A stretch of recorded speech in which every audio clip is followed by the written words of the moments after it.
and Texas the chance in the Southwest Conference. And folks, down here in New Orleans, you don't need much of a reason to party. And the party is about to begin. They are ready to raise the roof here in the Superdome. Good afternoon, everybody. I'm Mark Jones in the house, and from all of us here at ABC to all of you at home, a very happy new year and the best in 1996. Welcome to the first meeting ever between Texas and Virginia Tech. The Longhorns come into this game riding a 6-game winning streak, but the big story is the false identity of one of its players, and the ensuing controversy has rocked this team. Meanwhile, Virginia Tech comes into the game riding a 9-game winning streak, but one of its players told me yesterday at practice that they feel like they have been slighted and, quote, it hacks us off and we're going to do something about it and prove something today, end quote. You know what, folks? Back in the 1983 Sugar Bowl, a player by the name of Todd Blackledge, maybe you remember him. He played well for Penn State, and his number 2 Nittany Lions took on number 1 Georgia. He was a little bit lighter, a little faster back then, but the arm was still strong. Blackledge threw that touchdown pass, won the MVP, and Penn State went on to win the national title. Big fella, you said you're going to let me wear your championship ring. Happy New Year to you and yours. You too. Todd, let's start with Virginia Tech. When you talk about the Hokies, you look at a team whose signature starts with its defense. Mark, they play great defense. They dominated the Big East Conference in every category. And take a look at how they rank nationally. They were the #1 defense against the run, the #5 scoring defense, 10th overall, and 44 sacks. And it all starts with Cornell Brown, their All-American defensive end. People think that this is the best player on defense that Virginia Tech has had since Bruce Smith wore a Hokie uniform. Another inside force is a 5th-year senior by the name of J.C. Price, a very athletic guy with a motor that doesn't quit. And the middle linebacker, George Del Rico, 3-year starter and the leading tackler on the football team, a swarming Hokie defense. And there's a look at head coach Frank Beamer, and here come the Hokies. Out of the hills of Southwest Virginia, the co-champions of the Big East Conference.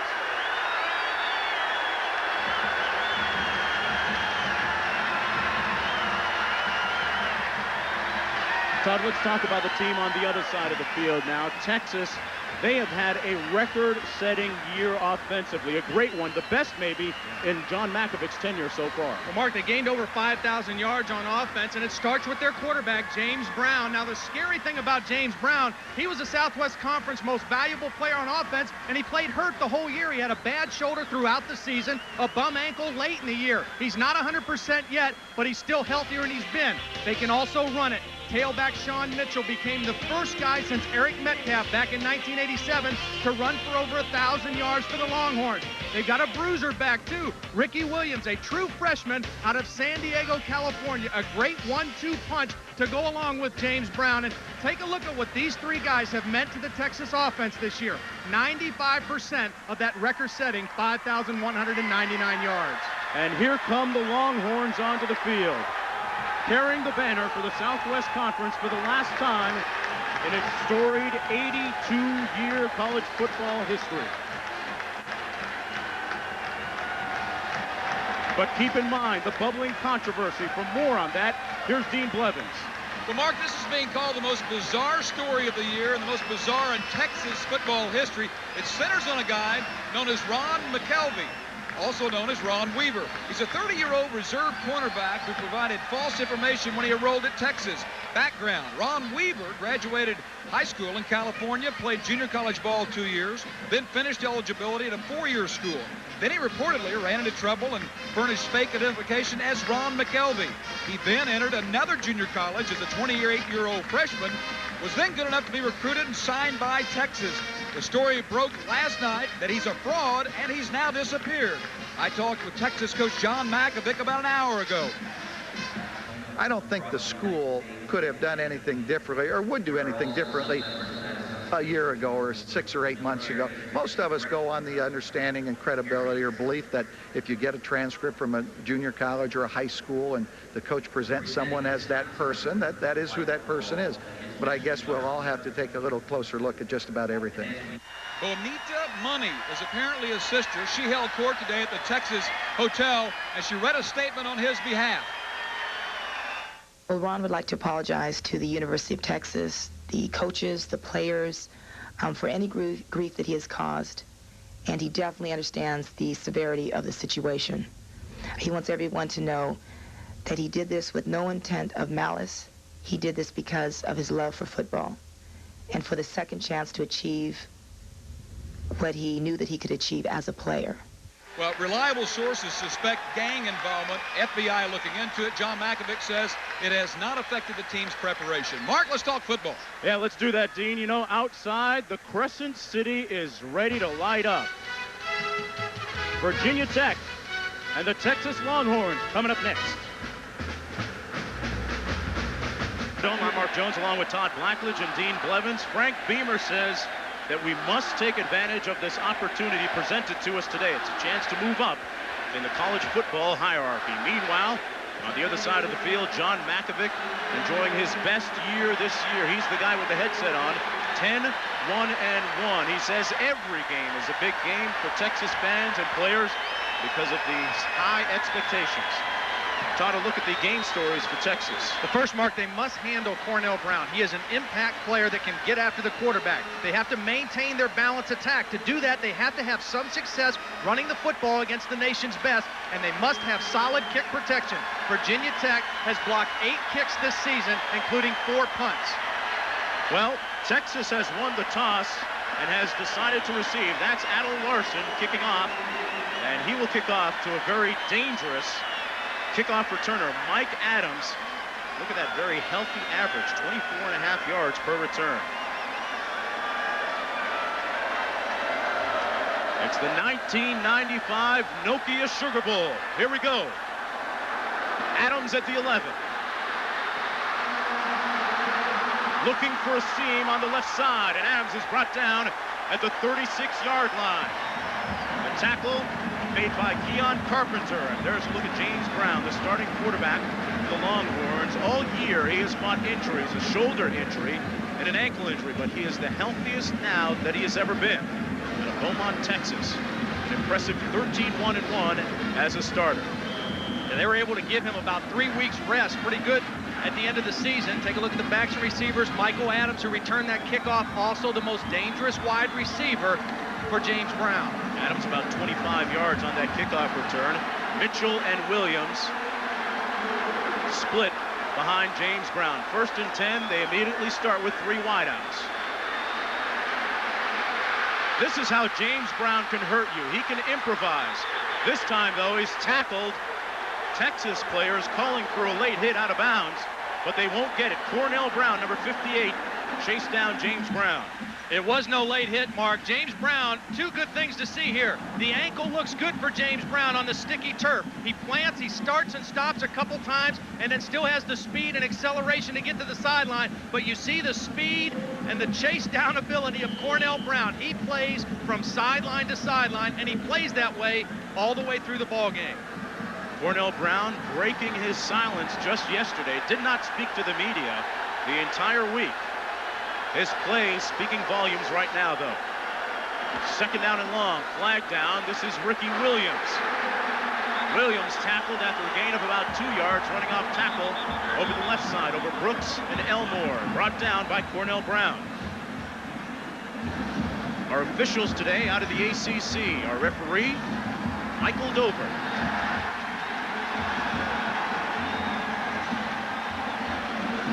Penalty was against Virginia Tech offside. They lined up offsides. Nobody jumped offside. Offside. Defense. 5-yard penalty. Repeat 2nd down. You got great pass rushers like Virginia Tech has, Mark. They like to try to get as close to that line of scrimmage as they can, get any bit of an edge to get to the quarterback. That time, they were over the line of scrimmage when they lined up. It'll be 2nd down and 9 to go. 3 wideouts for the Horns. Matt Davis is in the slot to the right of Brown. And off to Ricky Williams. Williams out over the 40-yard line, down to the 41. Nice hold that time over the left side. The left guard, Corby Brooks, with a nice block. Brendan Simona is making the tackle for the Hokies. There's a look at the men up front. Dan Neal, an All-American at guard. He played center in his career. He's more suited at the guard position, and the emergence really of the center, Ryan Fiebiger, allowed them to move Dan Neal to the right guard, and that has really strengthened this offensive line for Texas. It's not going to be a nice matchup to watch between the two lines today. The Texas offensive line and the front seven for Virginia Tech. 3rd down, 3 to go. The Horns on its opening series. Brown's going to pass. Fires, and it's incomplete. Dropped by Adams at the 48. You won't see that happen often. Mike Adams dropped it after having the 1st down. Virginia Tech was able to get enough pressure on James Brown that time to force him to throw off of his back foot. Now, James Brown doesn't have an exceptionally strong arm. He's an accurate thrower, but if you can get him to lean back on that back foot and not step into the throw, you're going to get him to throw more bad passes than not. And that time, good pressure forced him to throw him off his back. Right, Martin Schultes into punt now, averaging 40.4 on the season. Kicking to Larry Green, who's standing on his 15-yard line. Schultes has had a very good year, the coaches say. He's placed a lot of balls inside the 20-yard line. Look out for Angelo Harrison, though, number 83. This time he doesn't come for the Hokies. He's blocked a lot of punts. The fair catch called at the 22. Green takes it 3 yards out to the 26-yard line after a 36-yard punt. Tyson Cutter making the tackle. Mark, what Virginia Tech has to do in the ballgame, a very similar start for them. They must handle a defensive lineman from Texas, Tony Brackens. He also is an impact player. They've got to get the ball down the field to Brian Still. He's their big play receiver, and they must have a disciplined pass rush on James Brown. That last 3rd down play, they stayed in their lanes. They forced him to stay in the pocket and throw off his back foot. They've got to do that consistently. Jim Drunkenmiller, the 6'4", 222-pound junior, is running this no-huddle offense, and he will try to pass on 1st and 10. It's complete, then dropped, and ruled incomplete now at the 28-yard line. Brian Edmonds, the fullback, dropped the pass. Drunkenmiller is strong. I mean, he is maybe the strongest player pound for pound on that Hokie squad. He's wise, he's poised, he runs the no-huddle offense well, yeah. Todd, but mobility is one of his drawbacks. Well, he's not the most mobile guy, but what he can do is he's strong enough to stay in that pocket and get hit and still be able to look downfield and make throws, and that's really his greatest asset, his strength in the pocket. Edmonds and Thomas out of the eye. This is Dwayne Thomas. Thomas hammering his way down to the 28-yard line, picked up 3, tackled by Stoney Clark, number 55, and Trey Thomas, number 17. A look now at the backs and the receivers for the Hokies. Brian Still, the dangerous wideout for the Hokies, led them in receiving this year. Jermaine Holmes also with very good speed. Brian Still actually hurt his shoulder in the opening ball game against BC, returning a kick. And when he was out of the lineup, they really missed him because they suffered some not having him as their big play down the field receiver. With him in the lineup, they're a much better offensive football team. Drunkenmiller with his heavy baritone, Barry White voice, barking out instructions. 3rd down and 6. Complete to Still, and Still is near the 1st down marker at the 35. It's going to depend a lot on the spot. Kyle Richardson making the tackle for the Horns. Still 6 feet, 175 pounds, a senior.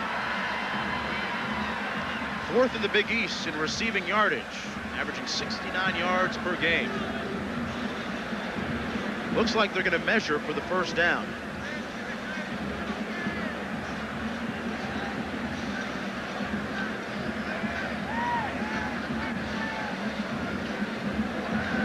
Just that far away, maybe 6 inches.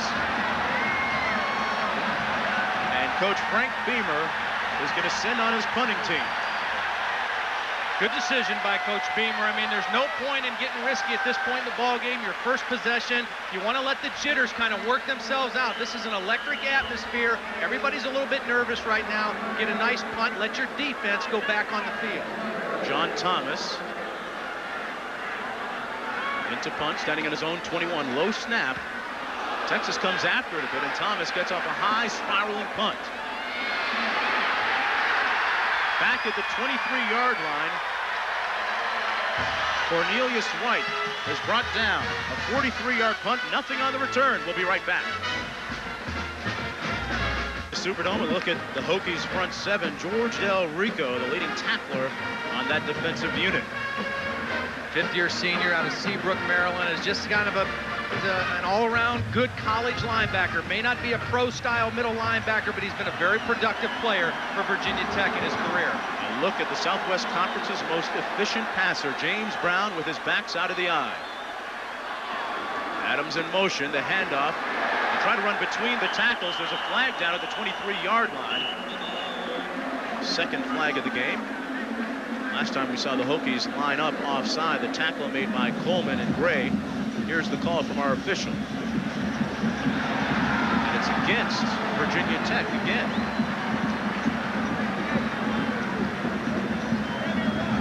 Offside. Defense. 5-yard penalty. First down. Look at the secondary now. Torian Gray, a.k.a. Big Play Torian Gray, the Rover. And William Yarbrough led the team in interceptions this year. Torian Gray's a guy to watch. He's an exciting player, the most versatile player on this Virginia Tech defense. He'll line up all over the field for him. 1st and 5 to go. Brown's going to pass. Quick 3-step drop. Has Adams at the 41-yard line. Adams with Texas's first down of the ball game. A 14-yard pickup. George Del Rico making the tackle. They call him the playmaker. He makes plays. He's caught a pass now in 26 consecutive games. That's a good read by James Brown. Now, every time he sees Virginia Tech line up with 8 guys in the box here, he knows he's got single coverage on the outside. Michael Adams is his best receiver. No help underneath until late. And a nice throw and catch. James Brown to Michael Adams. Virginia Tech, if they're going to crowd the line of scrimmage, James Brown knows he has to throw the football outside. Adams now split wide to the top of your screen, but they hand it off to Ricky Williams, the true freshman. Williams trying to get to the corner, but he's roughed up out of bounds at the 43 by William Yarbrough. Killer. They call him Killer, Mark. He's the smallest guy on the defense, and they call him Killer. What's he weigh, 165 this week? Take a look at Bradley now, the tight end, blocking on Cornell Brown. They have 2 tight ends. Fitzgerald is more the receiver. Bradley is the blocker, and you can see why. A great job blocking against the All-American Cornell Brown. That's good work by the tight end, Steve Bradley. It often takes 3 players or more to bring down Ricky Williams, the former high school player of the year in San Diego, California. The Horns with their ace formation, a fumble, they put it on the ground, and Brown pounces on the loose bill. And you can hear a huge collective sigh come from the Texas sidelines.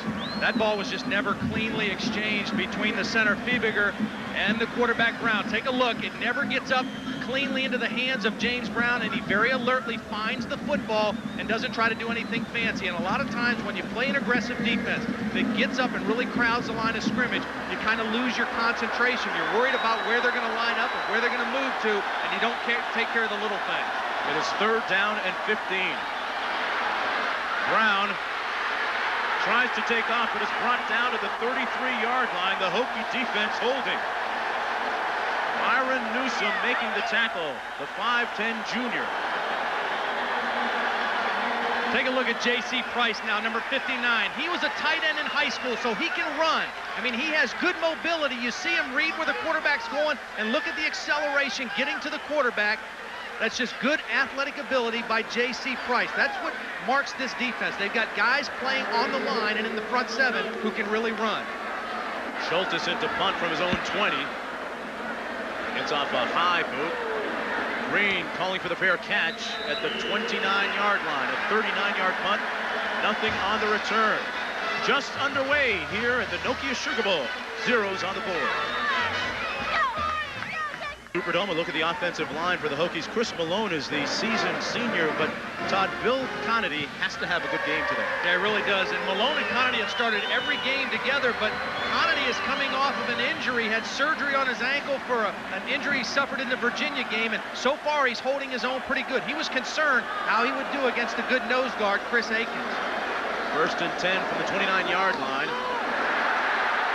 They hand it off to Dwayne Thomas. A huge hole created by Conity that time. There's a look at his ankle. Look at that nasty looking scar. And he also has 7 screws inside. Yeah, he broke his fibula in the Virginia game. It was a displaced fracture. They had to do surgery in insert a metal plate along with those 7 screws, and he says it feels okay. It still hurts, but it's okay in the pass blocking. Where he's really concerned is how he'll hold up in his run blocking when he has to really push off of it and drive into a defender. 7 screws, no wonder they call him the Man of Steel. They toss it on the option. Thomas is over the 40, out to the 41-yard line, and he has the first down for Virginia Tech. Kyle Richardson making the tackle. Richardson joined up front on the front 7 by Tony Brackens. In the secondary, they have a couple of very talented corners. Bryant Westbrook, number 30, and Taji Allen, number 2. And Carter, number 16, is one of the smartest players in that secondary. He may have had the best season of all of them back there. Drunkenmiller to pass. And it's incomplete at the 43-yard line. And downstairs for more on Virginia Tech to Dean. Dean. Guys, you know, football is complex. With this no huddle, everything happens at the line of scrimmage. Drunkenmiller yesterday at practice simulated what happens with us. Listen. Left, left. Dean. Dean. Start. Mike's right, rep. Hike. That's the pass protection. Anyway, it's pretty complex. Todd, I'll let you take it from there. Well, basically, he calls the game at the line of scrimmage. You can see him doing it right now, whether he's under center or in the shotgun. This is Thomas over the right side, out to the 47-yard line. Tyson King, the leading tackler for the Horns, making the stop that time. Just to finish that story, now they'll go with the no huddle in all situations except for short yardage and goal line plays. And it's not a hurry-up offense. It's not a 2-minute offense. It's simply a no huddle. And what Drunkenmiller goes through, first he sets the formation, either right or left. Then he uses a coded word to call the play, the type of play. Then he calls out the defensive front. That alerts the offensive line how they're going to protect. And then he and the center communicate the snap count. 3rd and 4, 3 wideouts for Drunkenmiller. Under pressure, gets it off. Cornelius White has it knocked away. Trey Thomas closed and recovered at the last minute. Well, that's a great play by the strong safety. Good pressure on the inside. Look at the nose guard. Aikens right up the gut. And they force Drunkenmiller to kind of throw off his back foot. But a great job by Trey Thomas. Watch the pressure coming inside. Pull away from it. Doesn't get everything on the ball. And you think they have a good matchup. Wide receiver against strong safety. But a good play by Thomas. Drunkenmiller just 1 of 4. A nice high spiraling punt. Adams calling for the fair catch at the 13-yard line, and Virginia Tech is going to be whistled for a penalty, interfering with Adams on the punt. A 41-yard boot. Let's see what this flag is about. Michael Dover is our referee today. He's the man wearing the white hat. Well, he interfered with that 2-yard radius. You've got to give the guy 2 yards to make the fair catch. And it is just that. The freshman defensive back, Pearson Priolet, who is just down there a little over anxious. You see Adams make the fair catch now. He's got to give him 2 yards. Not only does he violate 2 yards, he actually bumps into him. An easy call for the official that time. 7:58 to play in the first quarter. Neither team has scored yet as we take another look. Was he pushed in, though? Did Westbrook push him in? No, I don't think so. Westbrook pulled off, and he had enough time to avoid the contact. It's just a freshman mistake. That's all it is in a big ball game. Best thing about freshmen, coaches say that they turn into sophomores next year. 2 tights.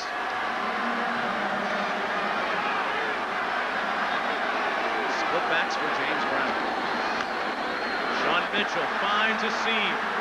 Sean Mitchell with tremendous speed has a first down after picking up 14 yards. George Del Rico making the tackle. Sean Mitchell, a junior college transfer who loves to run between tackles and outside. Watch all the white shirts bunched inside, and all that Mitchell needs is a little crease. He gets to the outside. He picks up a nice block by his guard, Dan Neal, the All-American. And it's a good gain. And Mitchell and Williams are a nice combination. Mitchell has great speed and good power, and Williams has great power and good speed. They really are a nice complement to one another in the backfield. He is the 6th Texas player to run for over 1,000 yards in the school's history. Backside of the eye, that's Matt Davis in motion.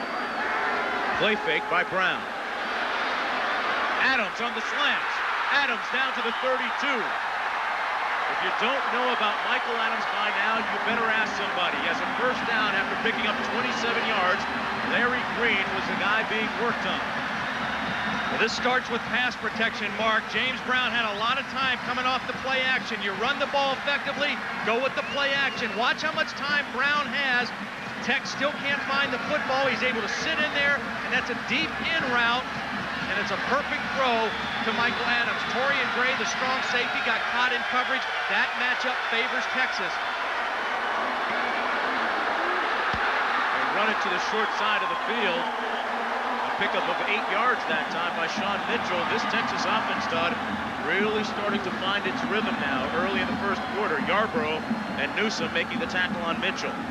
Virginia Tech is a great defensive football team, but I don't think that they've seen an offense the caliber of Texas all season. This team has 5 legitimate playmakers. The quarterback, both tailbacks, the tight end, and Michael Adams. All 5 of those guys are big playmakers for Texas. As you take a look at Bud Foster, one of the co-defensive coordinators for Virginia Tech.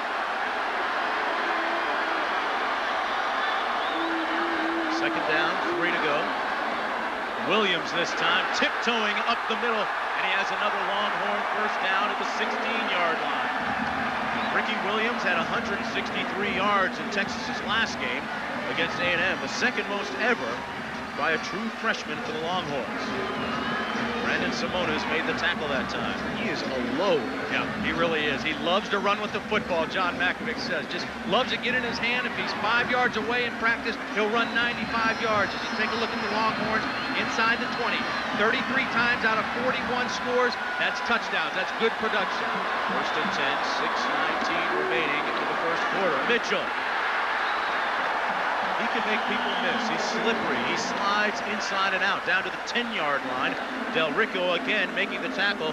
He's rushed the ball now, Mitchell has 3 times for a total of 26 yards. Transfer from Glenn Junior College, where he averaged 111 yards per game. I think what we're seeing, Mark, is one of the strengths of John McKelvey as a play caller. When you play an aggressive defense, you've got to take them off that edge. You got to be able to mix the run and the pass. Right now in this drive, Texas has the Hokies a little bit back on their heels. They don't know what to expect. Second and 5, Brown to pass. Tried to find Williams, but he threw it behind the true freshman, and it's incomplete. It'll be third down and 5 to go. And John McKelvey deciding his next call. This looks like they were trying to set up this little swing pass right away, but it was a bad throw by James Brown. Whenever you got a running back, they're not used to adjusting to the ball as much as wide receivers. You want to give them a nice, easy pass where they don't have to try to turn their body and make the catch. Let them catch it easily and use their skills with just running the ball. Williams is the lone back on third down and 5. They give it to him. There's a flag down at the 12-yard line, and that will not be a Texas first down. Myron Newsom made the stop for the Hokie defense. You know what, they're going to be offsides again, and I think it's Cornell Brown who is lining up offsides. He's the end man on the line of scrimmage, and I think he's just getting his hand or his helmet across the line. He's just too close to the football. He's got to know that he's got to back off. I think they've got him a couple times in the ballgame. Defense, 5-yard penalty, result in a first down. That is 3 times now that the Hokie defense has been a little bit eager, or, as you mentioned, lined up offside. Yeah, if they're not jumping, it's not because of the snap count of James Brown. They're absolutely, all they're doing is lining up offsides. It's the hand. You know, Cornell Brown has kind of a sprinter stance when he lines up to rush the passer, and he's getting his hand across the line of scrimmage into the neutral zone, and that's 5-yard penalty. First and goal for the Longhorns. The ball at the 6-yard line. The toss to the short side of the field. Mitchell stopped up at the 4-yard line. He got about 2. Nice job by James Brown that time, going with the quick count, mixing up the snap count. You get the penalty, then you come right out of the huddle and go with the quick count. Hope that that defense is not set yet, and you get a pretty good running play to the short side of the field. We've seen a lot of tosses so far, Todd. We haven't seen much of that counter that they like to use, Texas. This will be a good place for it. Virginia Tech is very good in this part of the field. Only 3 first-quarter touchdowns they've allowed all season. Texas certainly knocking on the door now. Look at that 8-man front for the Hokies. Brown into the end zone. Touchdown, Fitzgerald.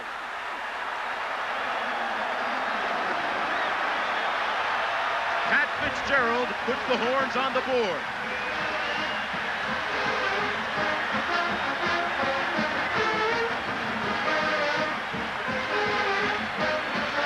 This is a good quick throw by James Brown. He feels the pressure, three-step drop. Watch how quickly he gets rid of it. Before Cornell Brown can get there, he throws to his big tight end Fitzgerald. And for Fitzgerald, that's his 9th touchdown catch of the season. He leads the team in that category. Bill Dawson now in for the extra point. He knocks it through, capping an 8-play, 72-yard drive, using up 3:26 on the clock. The champs of the Southwest Conference lead 7-0. With an ice cold Miller Lite, life is good. Office Max. We go to the max for you. And Plymouth, one clever idea after another. That's Plymouth. Let's go downstairs now to Dean Blevins. Guys, a significant play. Not only did Virginia Tech give up the touchdown, but you're watching Cornell Brown, the outstanding defensive lineman. He pulled a hamstring. Watch him on this play.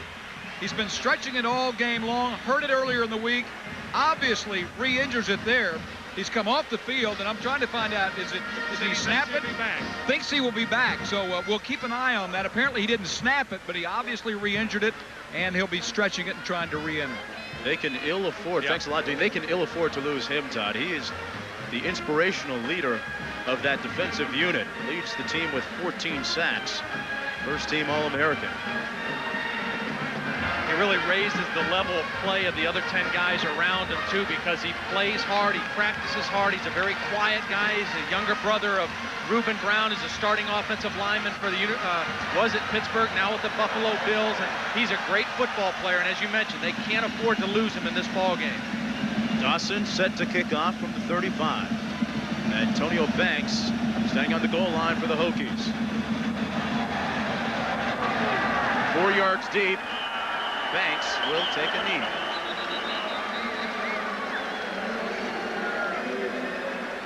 So Jim Drunkenmiller will lead the offense from the 20-yard line. So far today, he is just 1 of 4 for a total of 5 yards. And Todd, how would you size up the battle between the Virginia Tech offensive line and the defensive front for Texas? Well, I think they're doing okay. They have gotten some pressure to Drunkenmiller, and again, we mentioned at the top, he's not going to run away from a lot of people. He has to utilize his size and his strength to hang in the pocket. He just needs to get a couple completions now, some quick throws, get his confidence back, and that'll help his offensive line as well.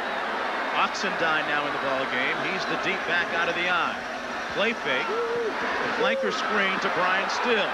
There's a flag down at the 25 as Still picks up a first down, and now another late flag at the 40-yard line. Still picked up 16. Tony Brackens pushed him out of bounds. Well, the first penalty is going to be a holding penalty against Jay Haygood, number 71, the offensive left tackle for Virginia Tech. He got out in good position on the screen, but he just grabbed his man instead of staying in front of him. The second penalty, I think, is going to be on Texas on their sideline at the tackle.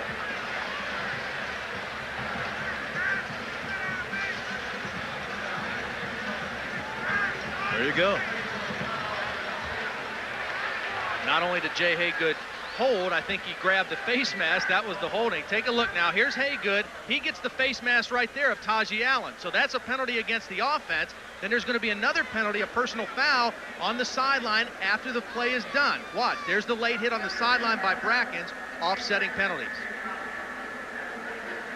So we'll do it all over again. It'll be first down and 10 for the Hokies once again. Look at Frank Beamer's 9th year. Blacksburg. See, they mark off both these penalties because the personal foul, the penalty that was worth more yardage was against Texas. So this works out pretty well for Virginia Tech. They get some yardage, plus it's still first down. The penalty on Haygood was only a 5-yard penalty. The penalty for the late hit was a 15-yard penalty against Texas. Nose of the ball now on the 28-yard line. Drunkenmiller won the job outright in the spring, struggled in the first 2 games, and then turned it around a little bit in that Miami contest. A contest that was pivotal in the success of their season. The toss to Ken Oxendine. He's explosive. He's got speed. He put it on the ground. Who's got it? Texas says theirs. Still no signal, and they're still wrestling for the ball. And Brackens ripped it loose. Take a look now. Oxendine looks like he has it pretty good, but Brackens, pursuing from the backside, is going to reach his arm up through his left arm, knocks it off the leg of Oxendine, and the ball is loose. And the Horns have possession at the 31. Take a look again. Oxendine, the younger of the two tailbacks, just didn't have that ball tucked away securely, and Tony Brackens, the impact player for Texas, makes the play. Fairfield, Texas, learned his work ethic working on the family's farm and ranch. And John McKelvey's team now in very propitious field position at the 32.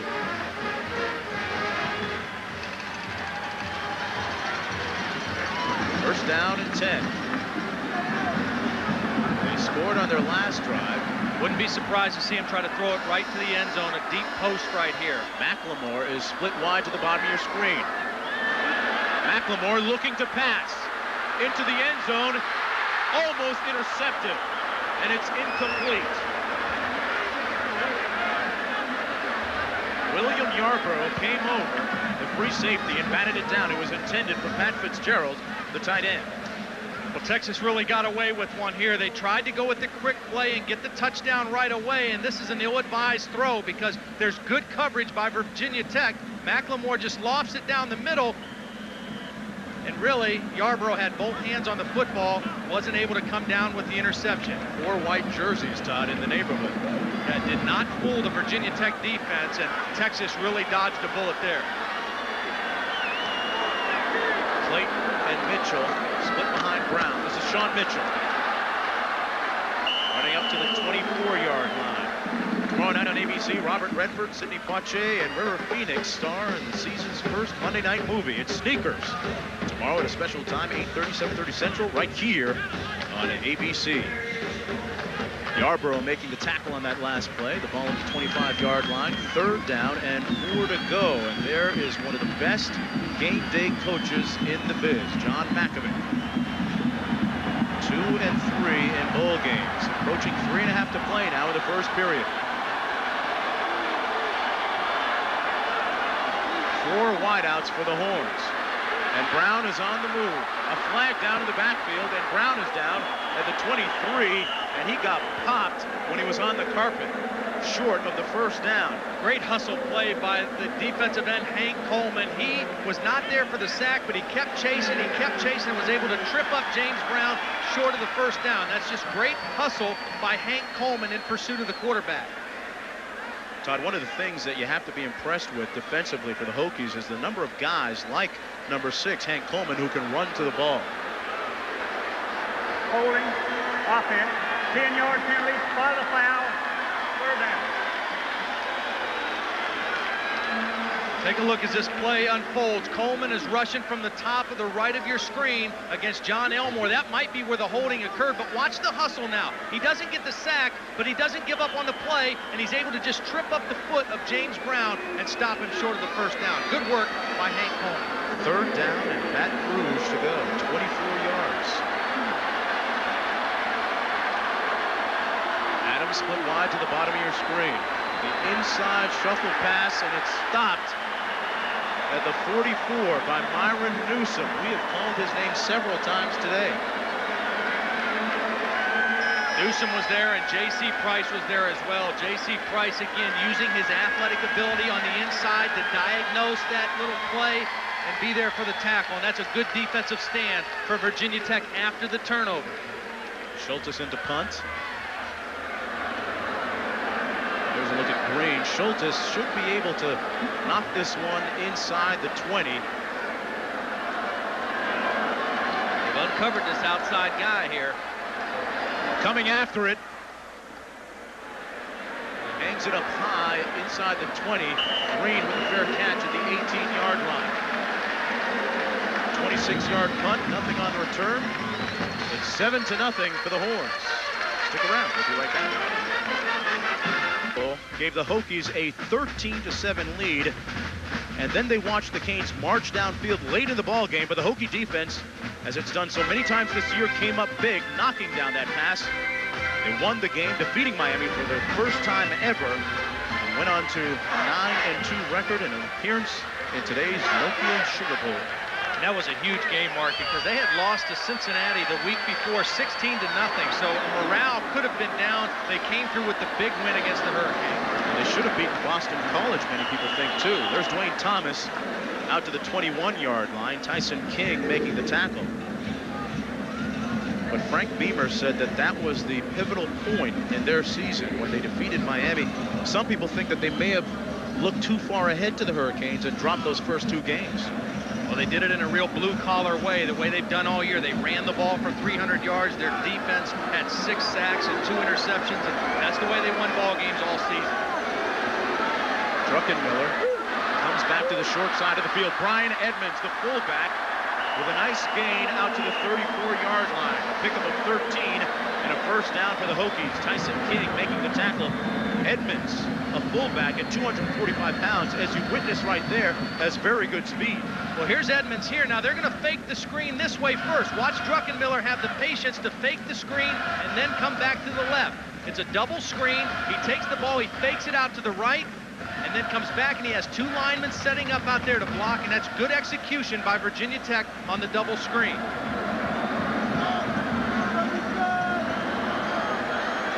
Coaches feeling very confident in all 4 running backs. They'll all get a touch. Drunkenmiller on the pitch to Thomas. Thomas cuts it up to the 39-yard line, has about 3 or 4 on the second down, and about 6 to go. What we're seeing with this is just a little change up with the option. Give Texas something else to look at. Tony Brackens, you don't think he's an impact player for this team? Take a look at what this defense does when he's in. He played 8 games. The team had 22 sacks, 69 tackles behind the line of scrimmage. He was injured for 4 games, only 4 sacks and 28 tackles behind the line of scrimmage. When he's in the ball game, Texas is a much better football team on defense. The interesting thing about Brackens, too, a heck of a basketball player. He can hoop some.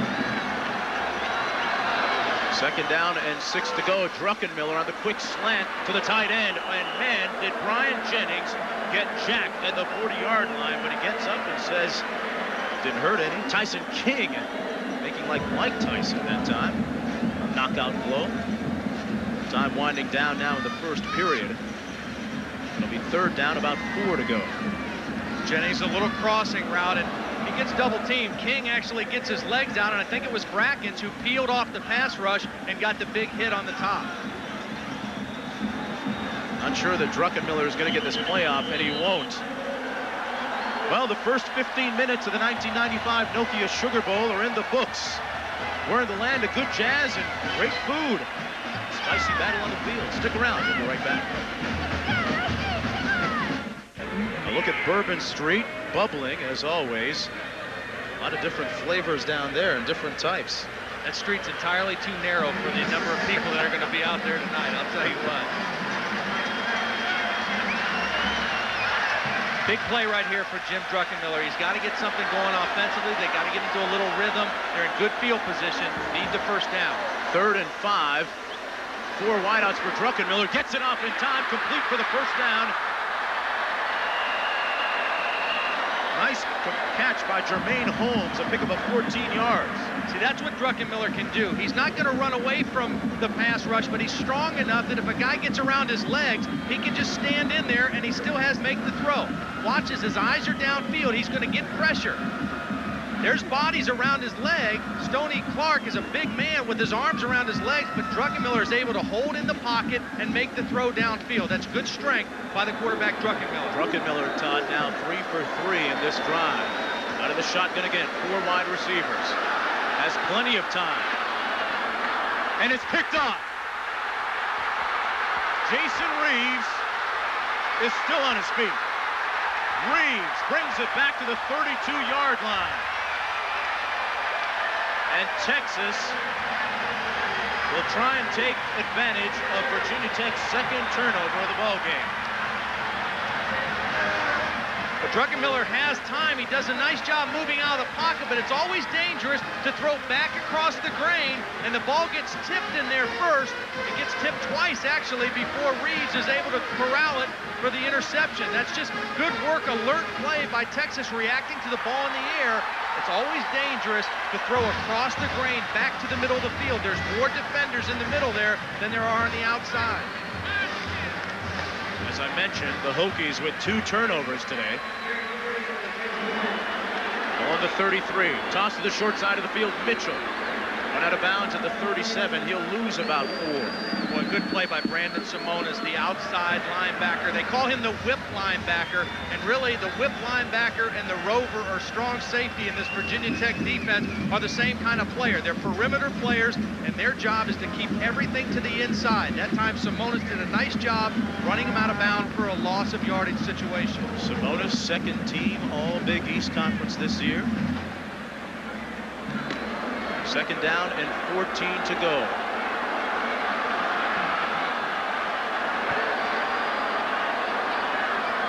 Texas in its ace formation, 2 tight single back set. Brown back to the short side.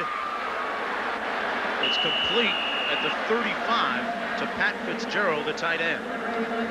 2 good plays in a row by Brandon Simonis. He was there in the pass coverage. We saw him effective on the run. There we saw him effective in pass coverage. And good news for Virginia Tech also, Cornell Brown is back into the game, and he doesn't appear to be bothered by that hamstring. He was rushing the passer pretty full speed on that particular play. Brown moving around in the pocket a lot in this game so far. Third down and 12 for JB.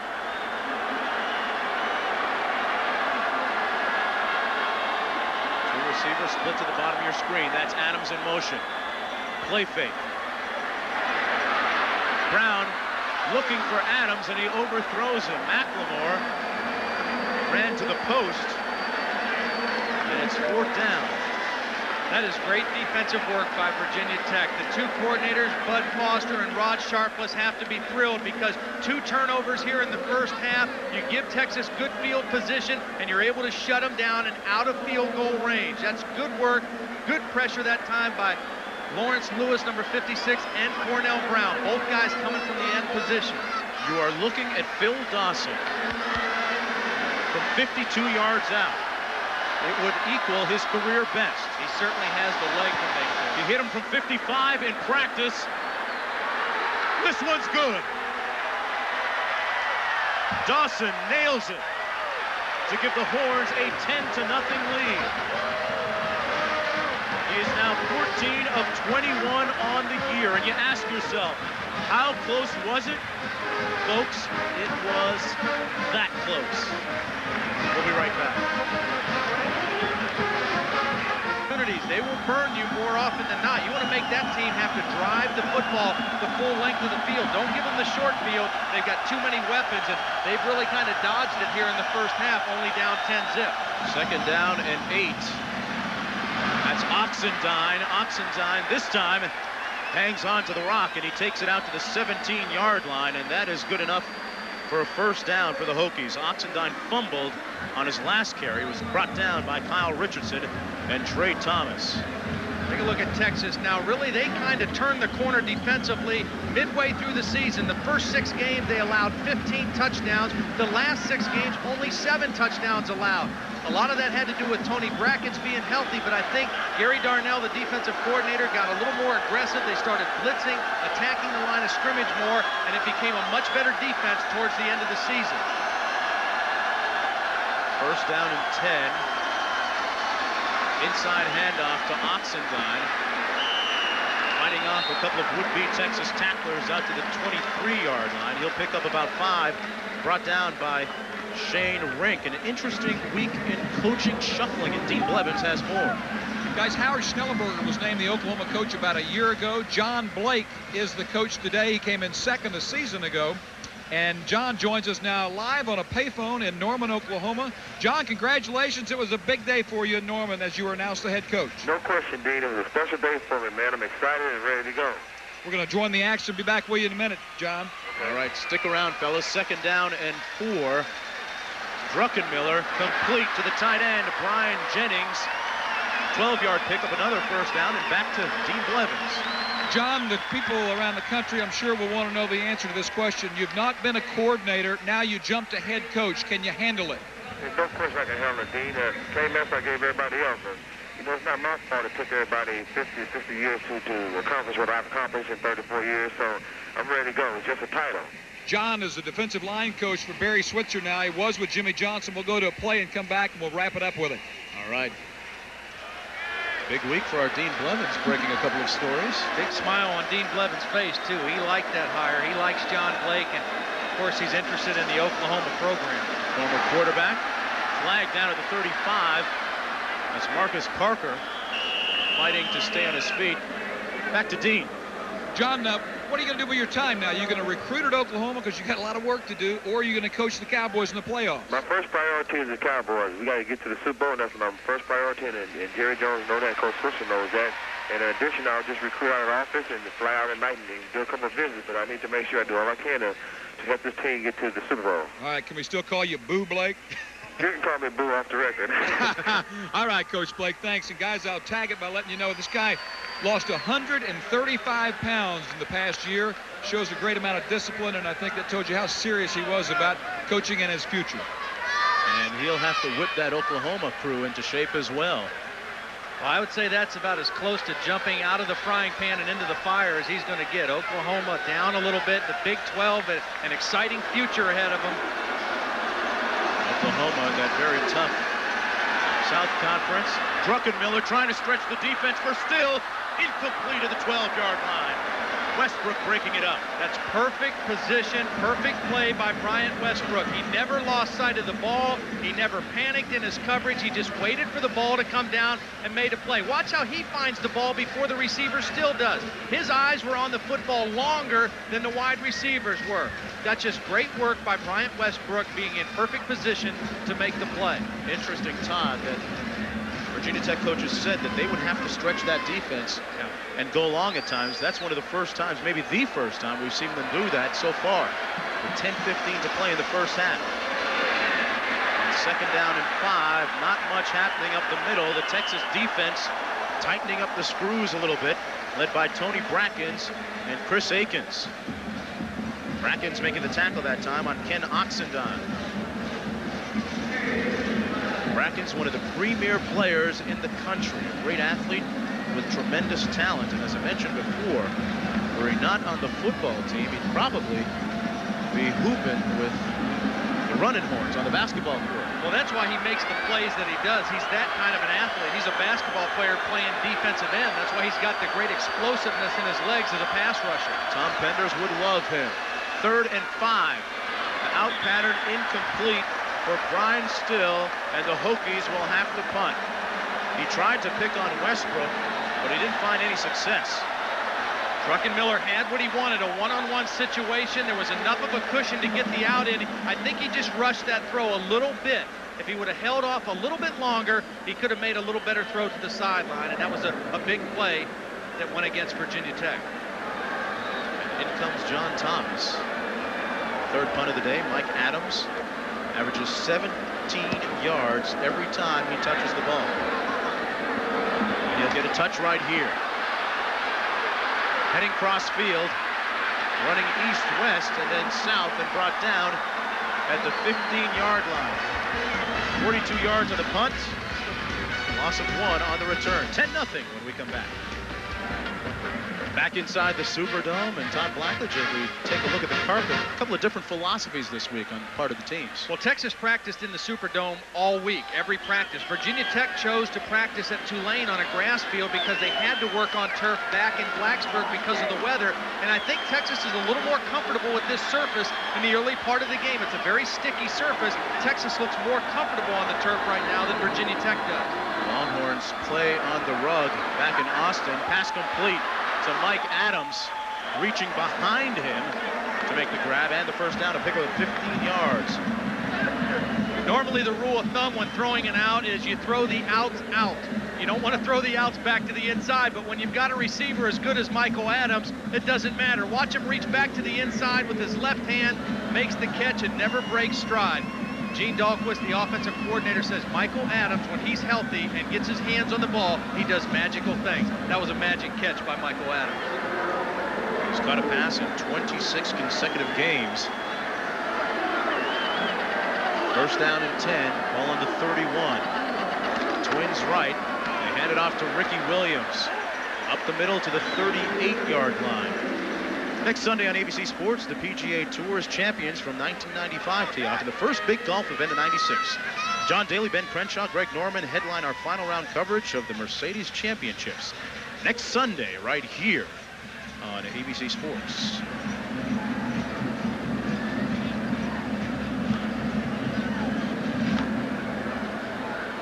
.8:40 to play in the first half. Southwest Conference champions Texas leading 10-0. Williams to the short side of the field. Maybe got 2 yards, brought down by George Del Rico. Look at some scores in other bowl games. Southwest Conference doing pretty well so far. Texas Tech winning. They're going out with a bang. You know, the 4 schools leaving the Southwest Conference to join the Big 12. Texas, Texas A&M, Texas Tech, and Baylor. And all of them playing well in their bowl games right now. A&M defeating Michigan, and Texas Tech winning as well. 3rd down and 4 for Texas. They have yet to convert on 3rd down. Brown, is it complete? No. Off the short hop. And there's a flag down on the play. Intended for Justin McLemore. I think it's going to be a holding as Brown left the pocket. No, an ineligible man downfield on the scramble by the quarterback, James Brown. Watch the short hop here as the ball gets to the receiver. McLemore does a nice job covering it up, but to no avail. Too many referees around the scene. Ineligible receiver downfield against the offense. Penalty decline. 4th down. You know, Mark, I want to finish up on the deal with the turf. Virginia Tech, not only do they play their home games on grass, but this year about 8 of their games were played in the rain. So they played on wet, sloppy fields all year. It's much different than the surface down here. And they practiced on the turf at home because of bad weather, and they got some guys banged up. That's why they made the decision to practice on the grass here this week in New Orleans. Bringing their legs back to life a little bit. Schultes standing on his own 24. Angelo Harrison has yet to get good penetration. They come up the middle. Good pressure. The official saying that it was tipped. And it takes a Texas bounce. And boy, you know what? Westbrook is having a heck of a day on special teams. He made a great hit on that punt coverage.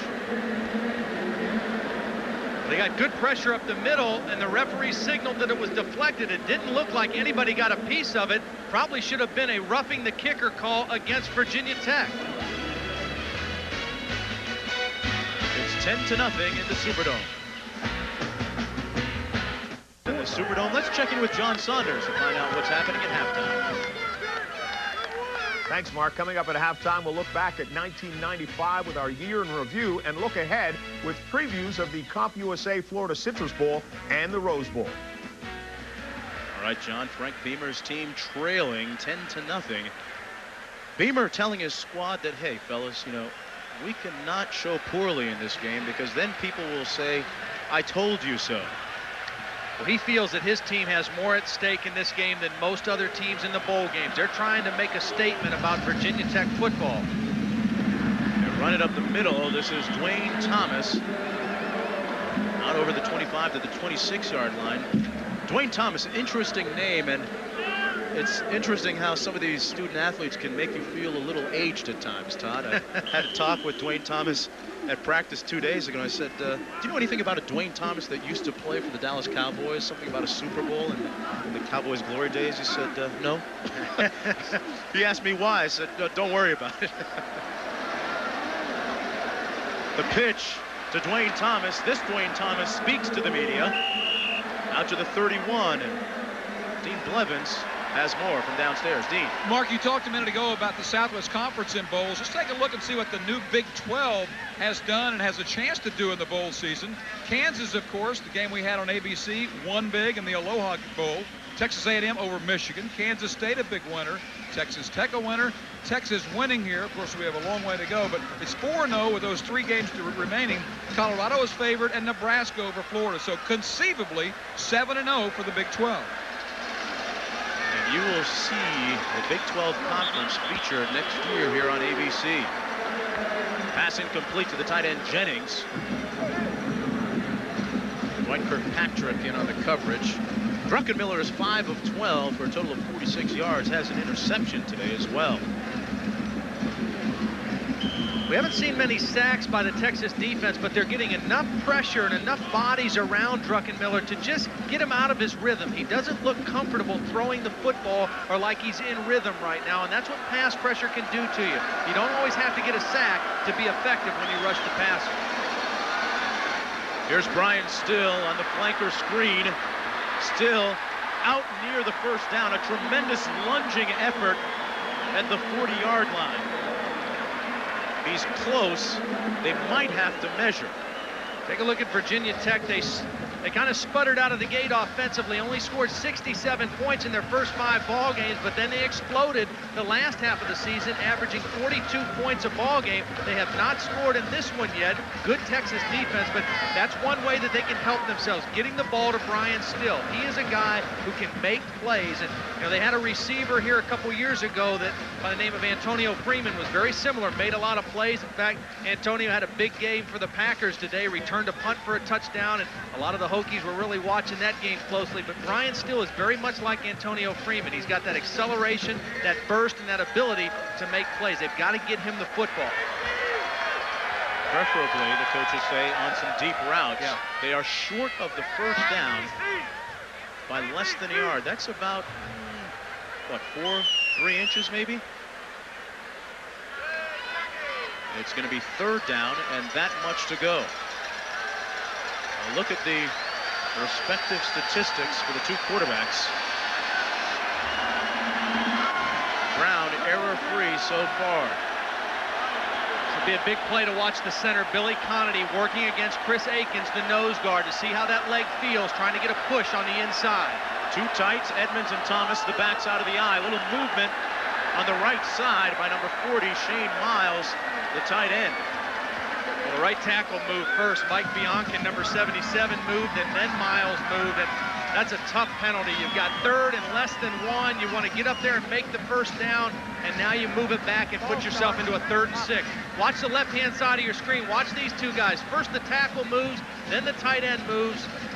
That's just a lack of concentration by Virginia Tech in the short yardage situation.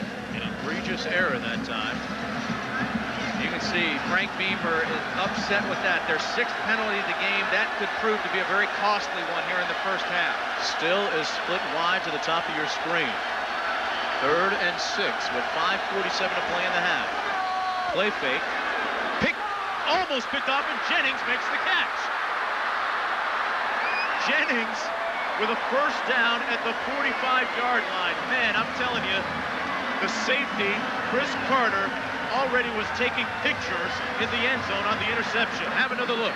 Well, it's play action. Now the tight end is going to release right to the outside. This man is going to come unblocked. Watch Drunkenmiller have to throw against the blitz with a man unblocked. Nobody blocks the outside rusher. He gets rid of the football. You don't think it's a game of inches? 2 inches to the inside, and Chris Carter is in the end zone for a Texas touchdown. As it turns out, Jennings, the big first down reception for Virginia Tech. He now, Todd, has 3 catches on the day for a total of 33 yards and a huge first down for the Hokies. Another play fake. Drunkenmiller loses a yard on the sack. The first sack of the day for the Longhorn defense. Jonathan Hickerson, a 6-foot, 225-pound junior, in on the tackle of Drunkenmiller. 2nd down and 11 to go. The clock running with 4:52 to play in the first half. Texas leading 10-0. So far, I think the most effective plays for Virginia Tech has been some of the screen passes, whether it's the quick screen to a wide receiver. They ran the double screen to the fullback Edmonds. Now might be a good time for a screen. 2nd down and 10. Let that pass rush come up the field and throw the screen pass. Out of the shotgun.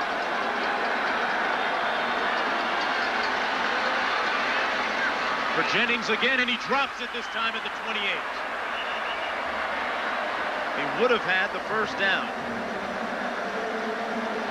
Right in the midst, and Frank Beamer can't believe it. The ball was a little bit thrown short, and he had to stop and come back, and I think he knew that he was going to get hit in the back as he caught the ball. Not that he was afraid of the contact, but he just lost his concentration, and the ball went right through his hand. He knew that he was going to get hit at contact as soon as he made the catch, and watched the ball just go right through his hands, right through the breadbasket and off the turf. Time to convert on 3rd down for the Hokies. It's 3rd and 11. They have yet to score today. Drunkenmiller incomplete at the 32. Broken up by Carter. Intended for Sean Scales.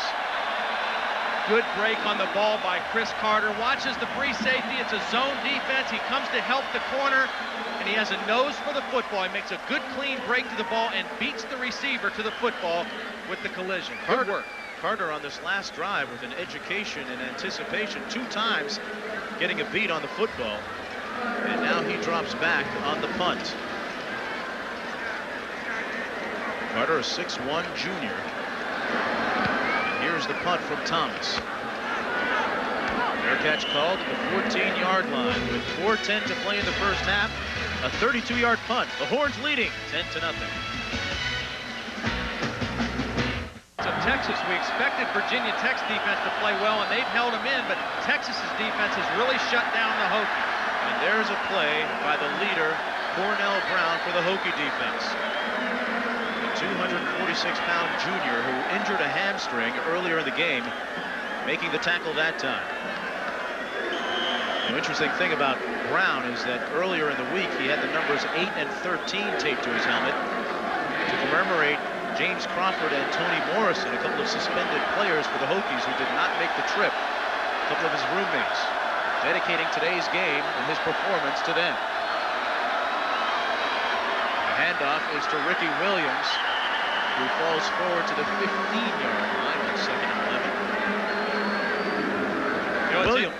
It's interesting with these 2 running backs. Williams, they both kind of came different routes. Williams was an All-American running back in high school in San Diego. He came right in. The first day was the starting fullback. Sean Mitchell, he kind of came the hard route. Went to junior college. He was from Austin, went to high school in Austin, and John Mackovic said, if you do the right thing, go to JC, get yourself squared away. There'll be a place for you at Texas when you're done. And sure enough, Sean Mitchell not only showed up, but ran for over 1,000 yards this season. And Mackovic, a man of his word, paying off on the promise. Here's James Brown. And it's incomplete. Again, McLemore couldn't scoop it off the carpet. James Brown got rocked at the end of that play, Mark. We saw Jim Drunkenmiller try to roll one way and throw back to the middle of the field. He threw an interception. This time, James Brown just came up with the incompletion, but really took a hit at the end of the play by J.C. Price. Todd, you would think it would be important for the Hokie defense to make the kind of stand they just did after that disappointing offensive sequence. Schultes now into punt for Texas. Larry Green standing on his own 45-yard line. So the Hokies, you would think, would have good field position after the punt. Texas bringing all their punt protectors in. This is a critical punting situation for the Longhorns. Keep an eye out for number 83. Where is he? He doesn't emerge on this one. Schultes hangs it up high. Green at the 41-yard line. And here comes Brian Still. Brian Still is going to take this one to the house. Touchdown, Hokies.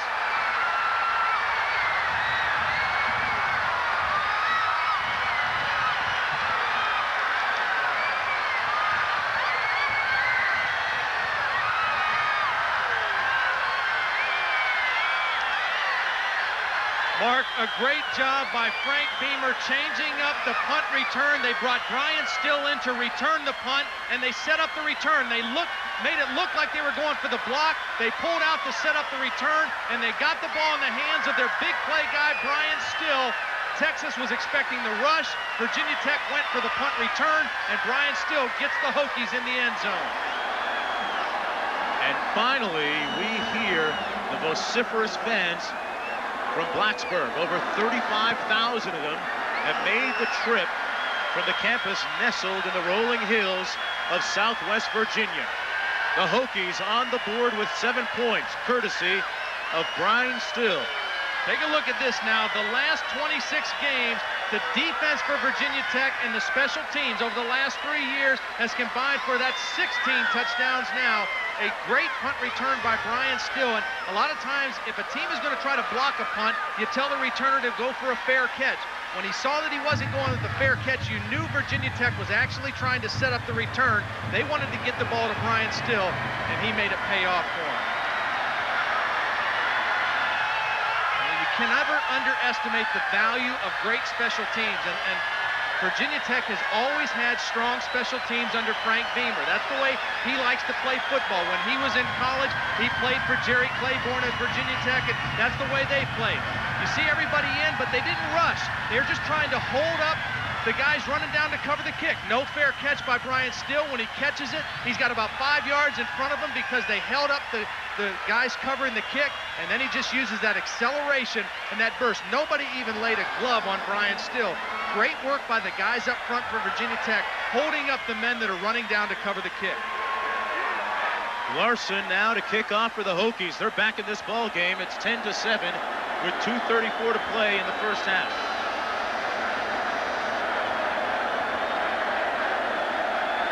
Adams is standing on his own 5. Mike Adams is going to try and respond right here. But not now. Adams tackled at the 21-yard line by the Hokies. And don't forget that coming up at halftime, folks, the Burger King Scholar Athlete Awards. Steve Tate making the tackle that time on the playmaker. Mark, in this day and age in college football, you don't win 9 games in a row if you're not doing something exceptionally well. And what Virginia Tech has done exceptionally well all year is play great defense and have great special teams. Their offense has not always been the most productive, but their defense and special teams have played well all season. That was a huge momentum boost for the Virginia Tech football team. It's a prophetic statement. Beamer told me yesterday it could come down to the kicking game, and that time they got a big play out of it on special teams. Adams complete at the 34-yard line. First down, Texas, with 2:20 to play in the first half. The tackle made by Simonis, but a 13-yard pickup by Mike Adams. Right now, what Virginia Tech has to do is they've got to kind of cool off emotionally and stay within the frame of their defense, because I know one thing about John Makovic. This team works on the 2-minute offense very much, very often in practice, very effective. James Brown is a cool customer, and this team can be just as dangerous running the 2-minute offense as they are in their regular stuff. Both teams with 3 timeouts remaining. They hand it off to Sean Mitchell, cutting up inside and hit hard and brought down hard at the 38-yard line by William Yarborough, a.k.a. Killer. And don't forget, folks, tomorrow at 1 Eastern time, number 4 Ohio State against Tennessee. They're both co-ranked number 4. Todd, going to be interesting to see if the Buckeyes can respond if they have a hangover after that Michigan loss. And after that, it's the granddaddy of them all, the Rose Bowl, USC against Northwestern. Cinderella definitely wearing purple and black this year. 1.5 to play in the first half. Brown out of harm's way. Intended for Adams. A lot of jostling and wrestling. Adams protesting for the interference. And there's a flag down at the 42-yard line and a player down at the 36. I think James Brown may have crossed the line of scrimmage as he broke contain to the outside. This was an all-out blitz. When you hear somebody say they brought the kitchen sink, this was the kitchen sink being brought by Virginia Tech. Both safeties coming up the middle, straight man-to-man coverage down the field, and an ineligible man downfield on the scramble. That's Corby Brooks for Texas, who is shaken up on the play. It's a 6'4", 280-pound senior. Nice to see him get up.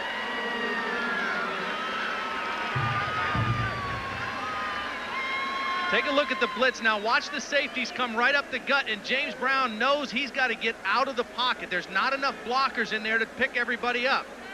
You see the pressure from Simonis on the outside, but Brown with the quickness to turn the corner, and then he just tries to take a chance downfield. good elusiveness by James Brown.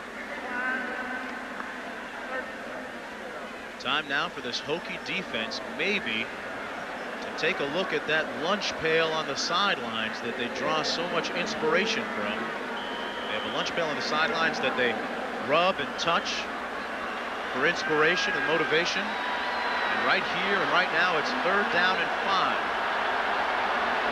And you can hear the vociferous Hokie faithful. Out of the shotgun, James Brown. Flag down on the play, complete to Matt Davis for a 1st down at the 46-yard line. But let's see what this flag is about. Davis complete for 16 yards. Brown threw the ball, Todd, with a lot of authority that time. His arm appears to be okay. But it's against the Longhorns, and it'll come back.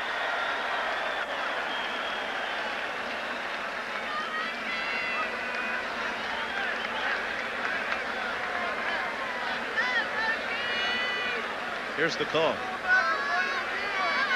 Illegal formation. Not enough men on the line of scrimmage against the offense. 5-yard penalty. Repeat 3rd down.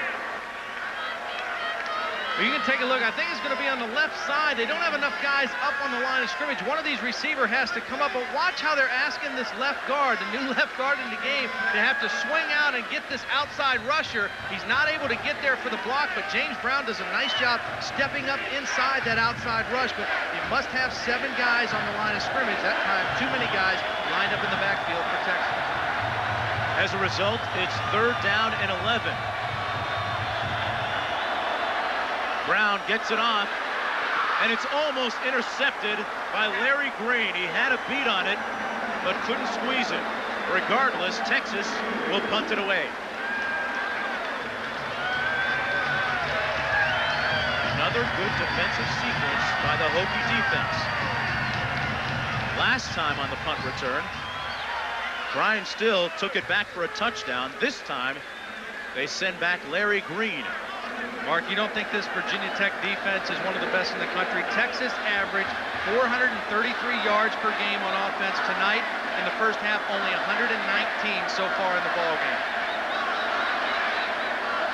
Numbers telling the story. Schultes with a line drive.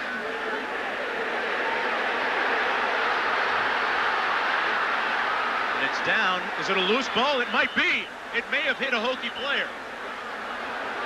Virginia Tech has the ball at the 18.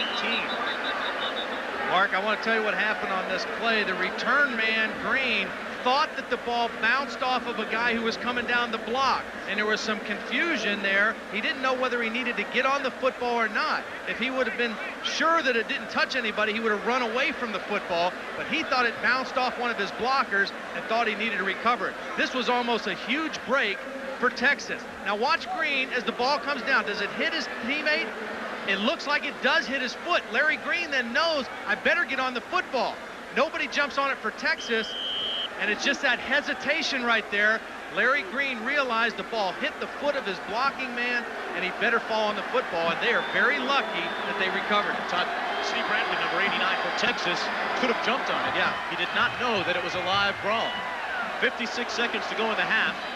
Drunkenmiller on the flanker screen, and Brian Still can move it. Out of bounds with a 1st down, subsequently stopping the clock with 48 seconds to play in the half. Number 17 picks up 18 on that play, tackled by number 17, Trey Thomas. They really do a good job throwing this wide receiver screen. They get it quickly into the hands of the wide receiver, Brian Still. They get one blocker out there, and they allow him to use his quickness to make another guy miss. Now, Virginia Tech is still in the no huddle, but they'll speed up their pace now. With 48 seconds left in the half, they'll speed up their pace, and they still have 3 timeouts to run their offense. Brackens may have jumped offside. The pass complete at the 46-yard line to Jermaine Holmes, the second leading receiver on this Hokie offense. Nice job by Drunkenmiller, knowing that he had a free play when he drew Brackens offsides.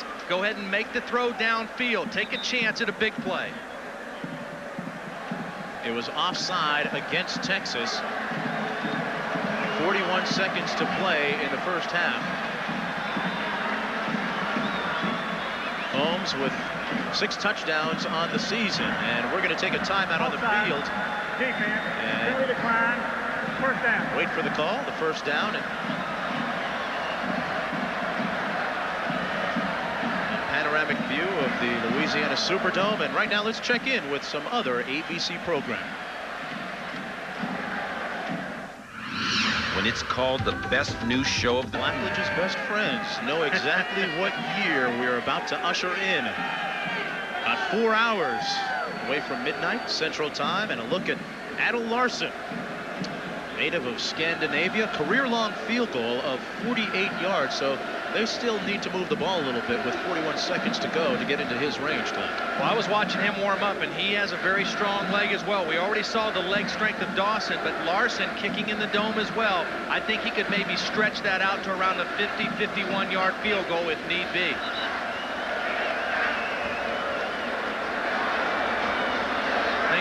That timeout was taken by the Texas defense, so Virginia Tech still has all 3 of their timeouts. Very important for Jim Drunkenmiller to remember now.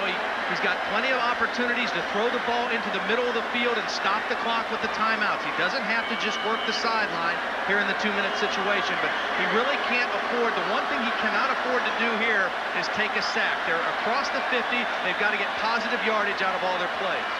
Drunkenmiller becoming a curator of clock right here. Rolling out. Incomplete intended for Cornelius White, stopping the clock with 34 seconds to go. He pretty much knew that that play had been blown up and it was dead. Trey Thomas defending White. It'll be 2nd down and 10 to go. 34 seconds to play in the first half. White catching 22 passes this year, a total of 312 yards. Ball on the 46. Drunkenmiller studies film constantly. He pictures the game in his mind before every contest. 4 wideouts for the Hokies on this play. He steps up and throws it away, stopping the clock with 27 ticks to go in the first half.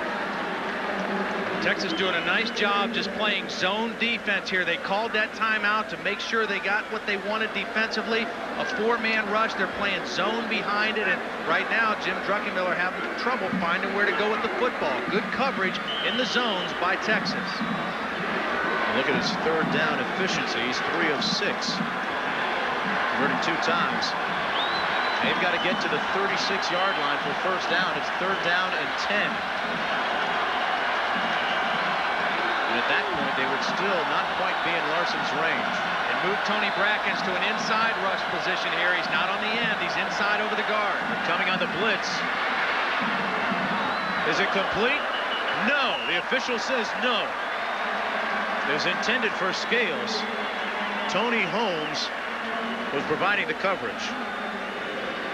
Take a look again. Pretty good throw by Drunkenmiller. The strong throw to the sideline. Does he get 1 foot down? No, good call by the official right there on the sideline, watching it the whole way. And into punt now is John Thomas. Chris Carter, the safety, having a great day. Knocking up a couple of passes, knocking down a couple of passes. Calls for the fair catch. We've seen the Virginia Tech defense come through for the Hokies. That's a great stand by the Texas defense. The ball was across the 50-yard line. They called a timeout. They brought everybody over to the sideline, and they came out with 3 big plays in a row, forcing the punt here at the end of the first half. Good defense by Gary Darnell's troops for the Texas Longhorns. It's interesting, Todd. I was almost expecting a higher scoring game at this point, but the 2 defenses playing extremely well so far. As we look at the head of the defense for Texas, Gary Darnell. A lot of talent on his unit. 15 seconds to play in the first half. Texas with 2 timeouts remaining. Ricky Williams, a former high school player of the year in San Diego, California, takes it out over the 25, and that effectively will end the first half of play. It's in the books. The Longhorns carrying the banner for the Southwest Conference for the last time in its 82-year history. A look at what they have done under Makovic when leading at halftime. Impressive? Yeah, I think so. 21-0-1. The score at halftime, Texas 10, Virginia Tech Hokies 7. Right now, we're going to check in with John Saunders in New York. John. All right, Mark, thanks a lot. Coming up at halftime, a host of things, including a look back at 1995 with our year in review. It's all coming up after this message and a word from our ABC stations. Brought to you by Nokia, proud title sponsor of the Nokia Sugar Bowl. Nokia, connecting people. And the all-new Ford Taurus, a look you've never seen from a name you know well.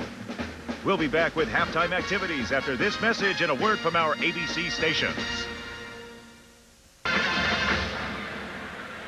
Our score at halftime, Texas leading Virginia Tech 10-7. And as we close out the year, let's take a little inventory in 1995 with John Saunders. We're just hours away from moving into 1996 and just a couple of days away from ending the 1995 college football season. So what better time to take a look back at some of the highlights of the year with our year in review.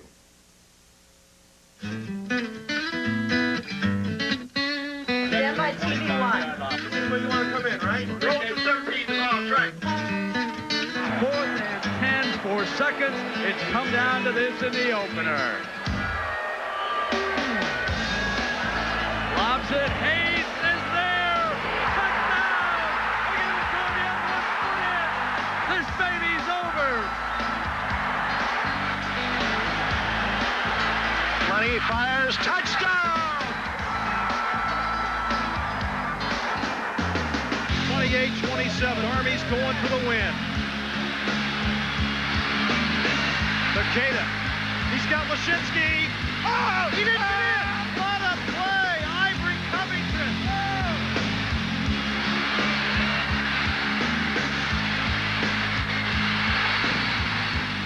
As we continue with more scores and highlights.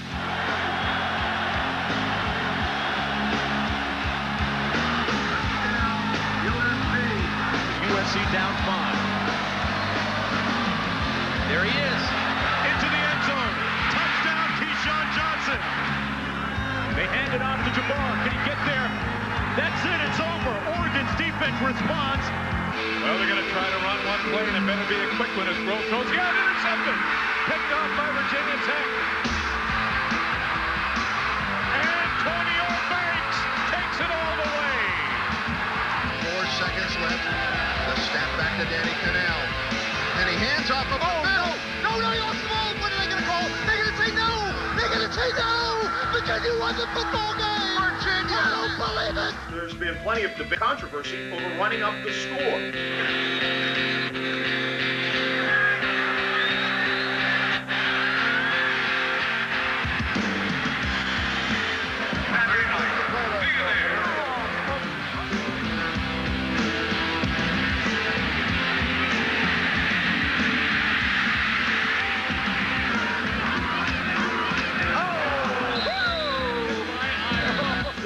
No stopping the Ohio State Buckeyes. Here's George, middle's there. And George veers off to the left. Eddie George, baby, putting this baby away. The handoff by Hoynes to George in a foot race, and he gets away. George is gone. Eddie George putting up more Heisman Trophy numbers.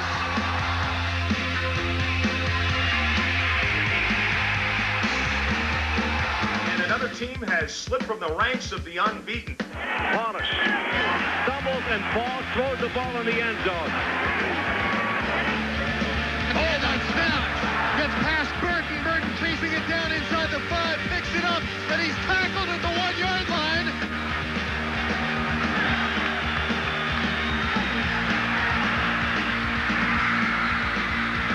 The Northwestern Wildcats have done it again. Came here and made a promise one day that we'd take the purple to Pasadena, and we're going. In the big matchup of the day. Purple is back. He's got a man open in the end zone. Touchdown, Hilliard. He's got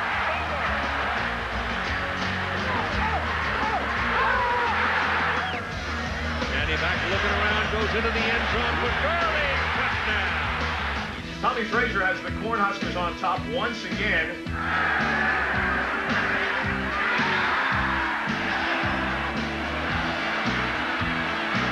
Legendary coach Eddie Robinson has just recorded career coaching victory number 400 at Grambling State.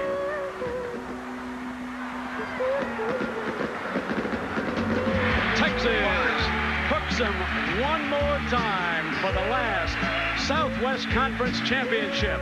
5, 4, 3, 2, 1. And we'll wrap up the 1995 college football season here on ABC tomorrow at 1 o'clock Eastern Time with a CompUSA Florida Citrus Bowl, followed by the Rose Bowl. More of halftime in a moment. I think I hear my phone ringing right now. I've got myself one. Today, just the beginning of great college football here on ABC. A couple of great games coming up tomorrow on ABC. And for more, let's check in with our Brent Musburger.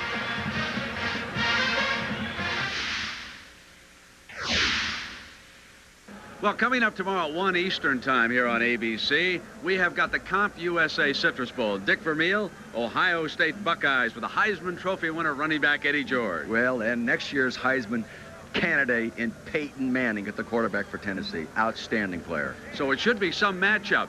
The question is, do you think the Buckeyes can bounce back from the bitter disappointment of not going to the Rose Bowl? I think they can. I've talked to two coaches, one on offense and one on defense, and they're both back and ready to play. And if they're back, they'll get the kids ready. Speaking of the Rose Bowl, let's go to Keith. Sports right after the Citrus Bowl game, the 81st playing of the Rose Bowl game, the Northwestern Wildcats and Southern California Trojans. The Wildcats running back Darnell Autry, 13 consecutive 100-yard-plus games. USC's Keyshawn Johnson, the great wide receiver. He has caught passes totaling more than 100 yards in 16 games over 2 years. High drama, the Rose Bowl tomorrow after the Citrus Bowl. Now again, Mark. All right, Keith, back here in the Louisiana Superdome. Our score at halftime, the Texas Longhorns leading the Virginia Tech Hokies by a score of 10-7. Outside in this 62nd edition of the Nokia Sugar Bowl. The action starting to hit the streets as well on New Year's Eve. Time at the Louisiana Superdome. Our score, Texas 10. Virginia Tech 7. Mark Jones, Todd Blackledge, and Dean Blevins inside as we listen to the marching Virginia band.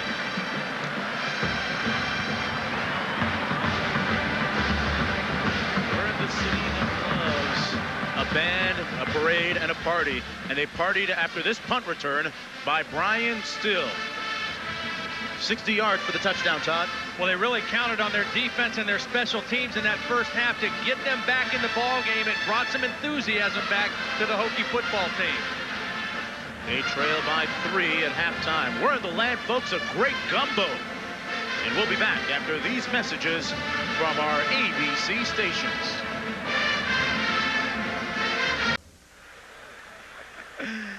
Hey, we don't have Kermit, but we've got some great Cajun food in this town, Todd Blackledge. 10-7 at halftime, and the Nokia Sugar Bowl. Texas leading Virginia Tech as the teams get set to take the field for the beginning of the second half of play. And downstairs to Dean Blevins with John McKelvey. Thanks, Mark. John, any adjustments at halftime? Well, the biggest thing, we played a good, solid game. I think both teams made a lot of mental errors with jumping off sides and things like that. I think we'll settle down both sides in the second half. We all billed it as a tough defensive football game. It's lived up to that. Frank Beamer told us he didn't think his team played very well, yet they're only 3 down, and they're going to be optimistic in the second half. Well, I think both of us will try to raise the level of play. We'll find out. Whoever raises their level of play the highest is going to win this game. All right, John, thanks. Happy New Year. Thank you. Happy New Year. All right, back to you, Mark. All right, Dean. John McKelvey, by the way, in the 4th year of a 5-year contract, and you would think the people at Texas in Austin would want to lock him up long-term, long green, because he has done an outstanding job in rebuilding this program. And before halftime, our Dean Blevins had an opportunity to speak with the other head coach, Frank Beamer of Virginia Tech. Frank, your special teams play really overcame some poor offense and also penalties. Yeah, I'm really disappointed in the way we're playing. Too many mistakes, too many drop balls. to me, giving them field position. We were lucky they only got 10 points with the field position they had. But, you know, Brian Steele's a really big-time player and took that punt return all the way back. You know you can play better, and you're only 3 down. What do you tell him? Well, that's exactly what we tell him. I mean, we haven't played well. This is not the way we were playing at the end of the season, but we've been a good second-half football team. We'll see what happens here. Thanks, Frank. Happy New Year. Talked about John Makovic's contract situation. Frank Beamer signed a 5-year deal last year, and he has done a great job in moving that program, Todd, towards the upper hierarchy in college football. It really has. I mean, his overall record in 9 years at Virginia Tech is 50, 49, and 2, and you say, well, that's not all that impressive, but in the last 3 years, they are 26 and 9. They've been to 3 consecutive bowl games, so he certainly has that program on the other side. Bebo's impressed, too. Yeah, he sure looks excited. Go get him, Bebo. Dawson set to kick off for Texas. Back deep for Virginia Tech. Number 9, Antonio Banks. As we begin the second half of the Nokia Sugar Bowl. Here's the kick from Dawson. Banks at the 9. Has a seam. Couldn't stay on his feet, and the kicker, Phil Dawson, tackles him at the 41-yard line. But a very auspicious way to begin this third quarter, a 33-yard return for the Hokies and Antonio Banks. Let's check back in with those game stories, Todd Blackledge. Well, what did Virginia Tech have to do? They had to handle Tony Brackens. They've done that in the first half. Get the ball downfield to Brian Steele, 4 catches, 38 yards. The big play came on a return, and they had to get disciplined pressure on James Brown. Nice job in that first half. 2 sacks, 5 hurries. They kept him contained in that first 30 minutes of play. Time now for this Hokie offense to give the defense a little bit of help. Dwayne Thomas brought down behind the line of scrimmage at the 38 by number 96. Chris Akins and number 55, Stoney Clark. Look at the halftime statistics. Something that jumps out at you are those 2 Virginia Tech turnovers. They didn't pay for it too much, though, Todd, on the scoreboard, just down 3, as you mentioned. Well, you can see Virginia Tech led in yardage with 172, but as you mentioned, Mark, the 2 turnovers, and really they were very lucky that that wasn't 3 turnovers and this score was not 17-0 instead of 10-7, the interception that almost was. 2nd and 12. Drunkenmiller. What a hit by Westbrook. He jacked him at the 35. Somebody answer the phone. Maybe a Nokia phone, because Edmonds got his wrong. Hello, Big Daddy.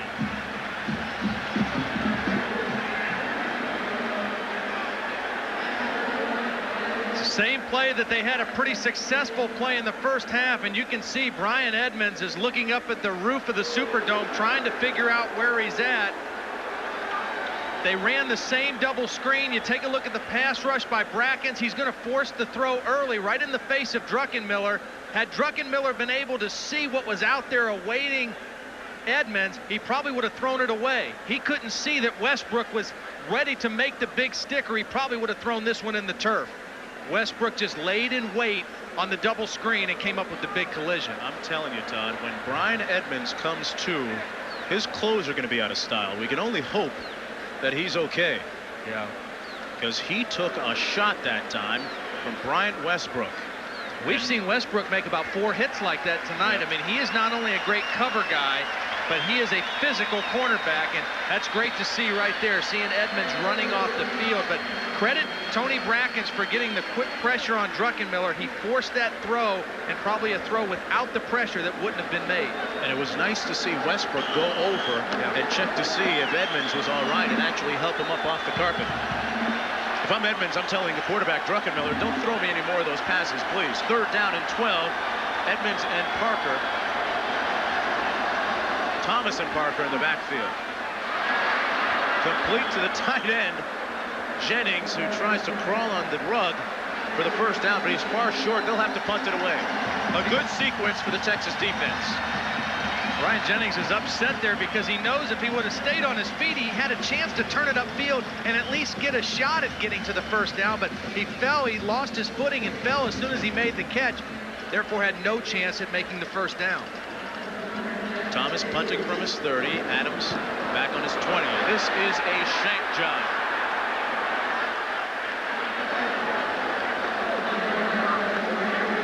And it's down at the 38-yard line. But there is a flag down on the field.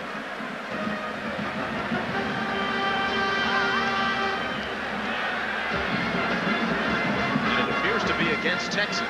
Yeah, I think they're going to call running into the kicker, but I believe it's only going to be a 5-yard penalty, which will not give Virginia Tech the first down. Let's take a look at it. Did they get a deflection on the ball? That's the question. I think he just flat out shanked it. I don't think anybody from Texas touched the football. The way it came off his foot, it looked like there was a deflection. Didn't see anybody touch Thomas either. Michael Beaudoin may have gotten a piece. 5 yards, running into the kicker, 5-yard penalty, still 4th down.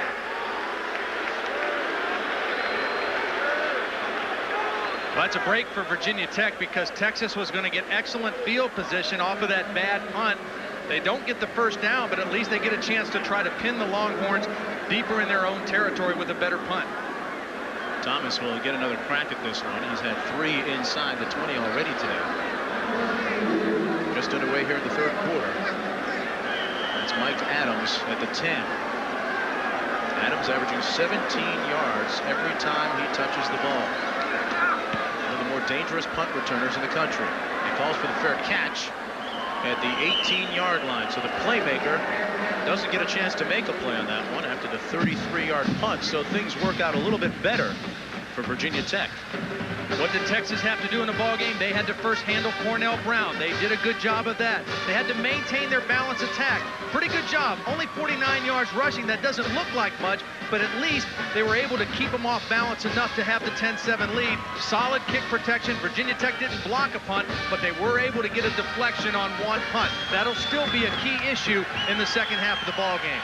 Here's James Brown on Texas's first possession of the 3rd quarter. Mitchell on the right side off tackle out to the 19-yard line, picked up about 2.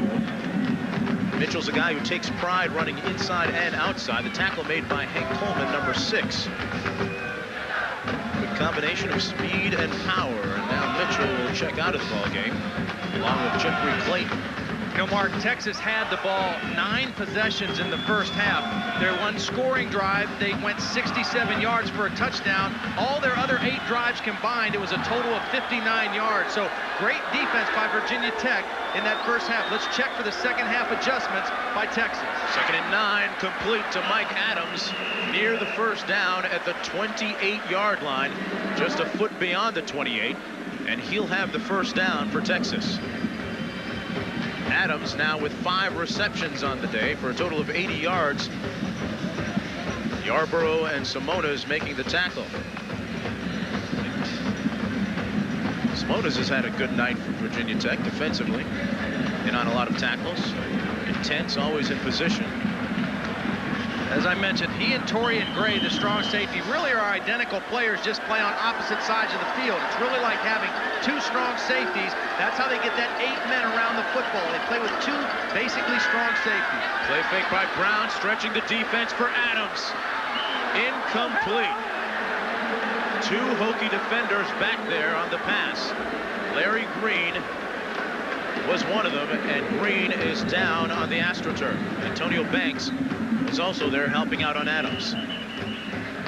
Green is really going to play this well. We saw Westbrook play the deep post well for Texas. Take a look at Larry Green now in good position, playing the deep post. He's in perfect position coming over the top. He's right there to make a play, and I think he just fell funny. Looked like he fell on his right shoulder a little bit as he went to the turf, and he appears to be okay, but good position by Larry Green on the deep post. He knew he had safety help to the middle, but he was in perfect position to make the play.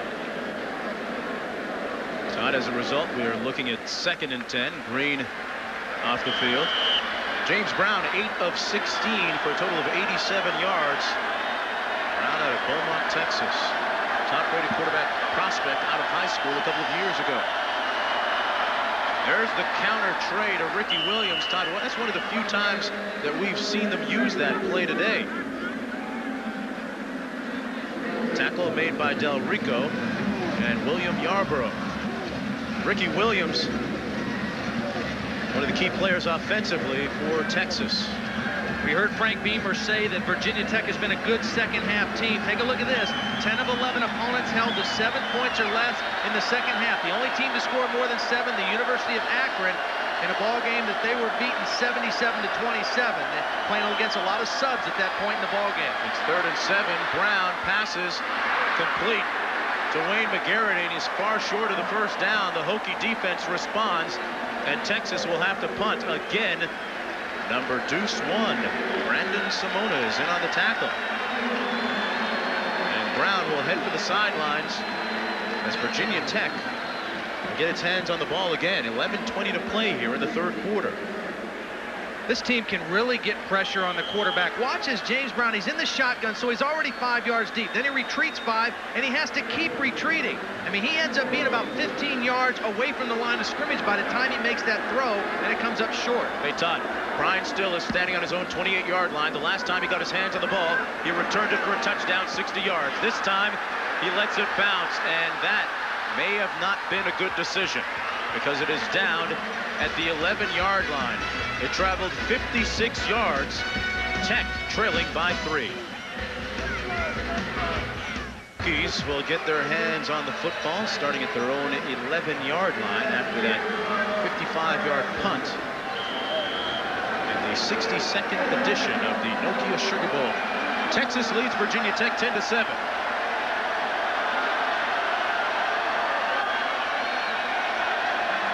Edmonds back in the ball game. Good to see, along with Dwayne Thomas. This is Thomas, number 42, over the left side, gets about 5 yards. 5'11", 197-pound senior. Doesn't have breakaway speed, but he is efficient. He's brought down by Trey Thomas and Kyle Richardson that time. Let's check in with Dean Blevins. Hey guys, got a basketball coach here, Bill Foster. Congratulations on win number 500 today at Virginia Tech. Thanks, it's a good one, but I told him I'm lucky to have a job with 300 losses. Well, it was an unusual situation because they moved the game from your home court down here to New Orleans to beat Wright State. It was a home game, but this is a real family atmosphere at Virginia Tech. We wanted to be with Frank and the football guys. We don't have any bigger fans than them. We're their biggest. All right, back to you guys. Thanks, Bill. Thank you. All right, Dean, on the play, it's Edmonds. That time hanging on to the pass from Drunkenmiller.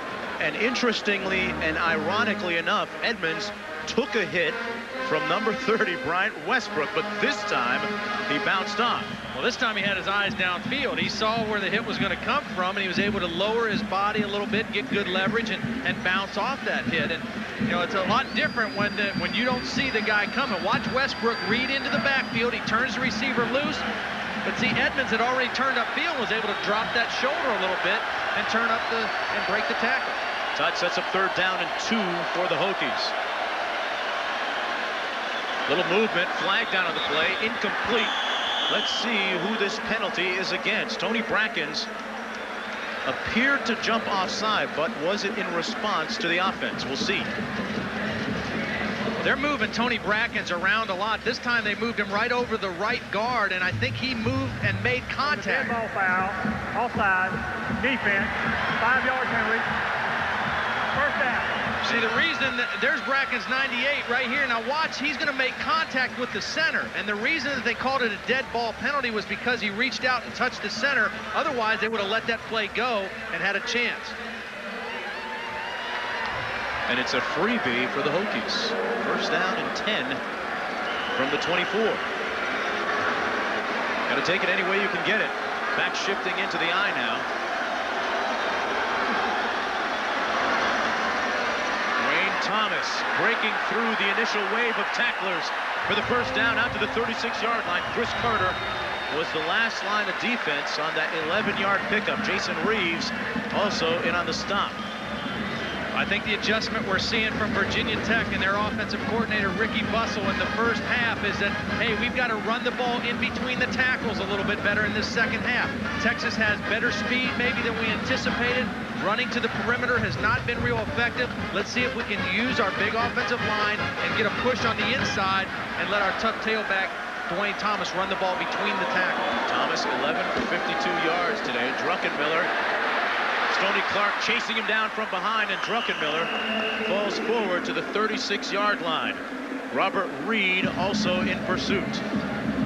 Mark, that was a play where Drunkenmiller wanted to throw the quick screen, but remember the last time he threw the quick screen and there was too much pressure and he couldn't make the read not to throw it? Watch, he's going to have time to see that this is not open. Bryant Westbrook is going to be right there to make the play, but because there's no pressure, Drunkenmiller knows, hey, I don't have to force the throw out there. I'll just take it upfield and get what I can get. That's a good heads-up play by the quarterback. And making something out of nothing. As we approach 8 minutes remaining in the third period, 2nd and 10. Edmonds crashing out over the 40, brought down at the 41-yard line. He'll be about 4 yards short of the first down. Chris Carter and Shane Rink making the tackle. Rink, number 73, has had a good year for Texas. 73 has responded to the challenge that the coaches put to him in the spring and has had a surprisingly productive season. It'll be 3rd down and 4. Take a look at what Virginia Tech has done on 3rd down. They have had 0 short yardage situations on 3rd down. Everything has been 4 yards or more. This is a pretty workable situation. 3rd down and 4. Still is split wide to the bottom of your screen. Drunkenmiller looks his way, but it's batted down. Is it picked off? No. It's ruled incomplete. Drunkenmiller looked to the wide side of the field to Still, but somebody got a big paw there and batted the ball down, much to the delight of Gary Darnell, the defensive coordinator for Texas. Drunkenmiller really tried to drive this ball in. I mean, he's a tall quarterback. You'd think he'd be able to get that throw off without somebody from Texas getting a deflection, but the deflection and almost an interception by the defensive tackle, Shane Rink. It appeared to be Tony Brackens, Todd, that got that hand up and knocked it down. Adams. And now he's a step in front of him. It's Chris Carter. Carter cut off Adams. 34-yard punt, 7 on the return. Texas leading by 3. City of New Orleans on the banks of the mighty Mississippi River. The city really has put on its best dress for this week in the 62nd edition of the Nokia Sugar Bowl. Todd, how's your cholesterol this week? McGarity and Ricky Williams in the backfield. Brown to pass. They're blitzing, and Simonis gets him from behind. The 3rd sack of the day for the Hokie defense. They brought everything. Simonis is going to come from the top left of your screen. Now, James Brown doesn't see him right here. He thinks all he has to do is beat the guy that he can see to his right. Simonis comes off the backside on the outside linebacker blitz. Here's Simonis. Watch him get to the outside and get the pursuit on James Brown. Nobody picks him up. They tried to bring an offensive lineman out late, but Simonis was too quick for that. 2nd down and 19. Ricky Williams down at the 27-yard line. You know, I want to take time now to send our thoughts and prayers out to Bill Little, who gave us all a scare. That's Bill, 2nd in from the left, the assistant athletic director at Texas. Thanks a lot, Todd Blackledge. Bill gave us all a scare earlier this week when he suffered a heart attack. But for everyone out there listening, we're glad to say that Bill is okay and in good health and back on the JOB. He's one of the best in the business. 3rd down and 14 to go. They blitz again. Brown incomplete, short hops it for the 3rd time today to Justin McLemore. Well, this was a little different pressure. This time they came with a corner blitz. This is going to be Lauren Johnson, number 12. That's going to come from the bottom right of your screen, unblocked. You see the lineman pulled out. He had to pick up Del Rico. There was one extra defender. Lauren Johnson came off the corner blitz and forced the quick throw by James Brown. Good pressure by the Virginia Tech defense. Schultes with his 8th punt coming up. This time, Virginia Tech sends back Larry Green, who's on his own 35.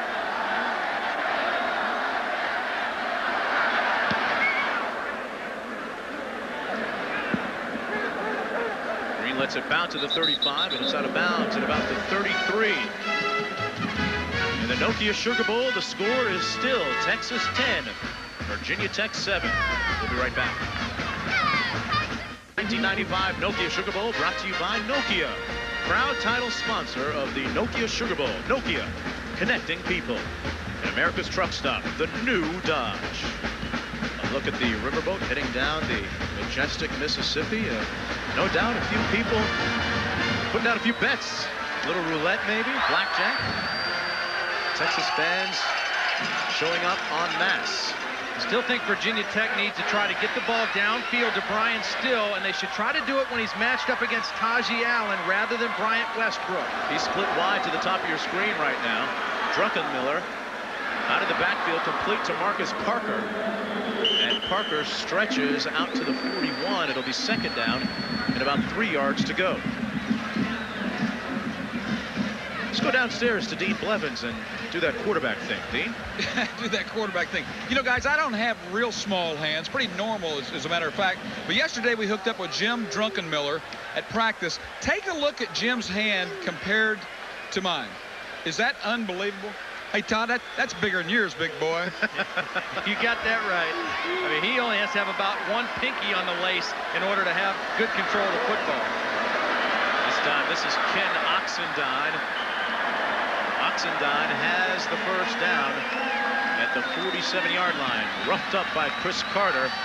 You know, Oxendine's a player who, if you're Virginia Tech, you like to see him in there because he has that big play potential. He has that breakaway speed more so than Dwayne Thomas. And that's not a knock against Thomas because he's played well, but Oxendine is that home run hitter in the backfield. And he has a striking resemblance to Herschel Walker looking he really through does. the helmet there. I played against Herschel in this game back in 1983, and Oxendine, every time I see him, he reminds me of Herschel. Play fake by Drunkenmiller. Has a man wide open. Jennings this time. He catches it and rolls down to the 26-yard line. First down, Hokies. And the group from Plattsburgh is letting their appreciation be heard. Allen making the tackle. Jennings making up, Todd, for that drop late in the first half. Well, here's Jennings here, and Mark, we've seen that the corners are pretty good for Texas. This time, Drunkenmiller's going to go back on the play action and work his tight end deep down the middle. The corners are covering his wide receiver pretty well. The deep crossing route by the tight end. Run off the safety with your wide receivers and throw the end to your tight end. Good call by Ricky Bussell. This Hokie offense has been unable to close the sale today. Run it up the middle that time. Play blown up. Oxendine had nowhere to go. Kyle Richardson made the tackle. Well, January 13th marks the return of college basketball in ABC's Wide World of Sports. First, Payne Weber College Basketball has 3 big regional games, including a Pac-10 matchup at a special time. Then, on the season premiere of ABC's Wide World of Sports, the ladies take to the ice in the NutraSweet World Challenge of Champions. Don't miss the excitement, January 13th, right here, you know where, on ABC Sports. 3:40 to play in the third period, 10-7 for Texas in the Nokia Sugar Bowl. Flags down on the play. Oxendine in the flat. Dancing down to the 23. Kyle Richardson in on another tackle. Let's get the read on these flags. It's against Virginia Tech.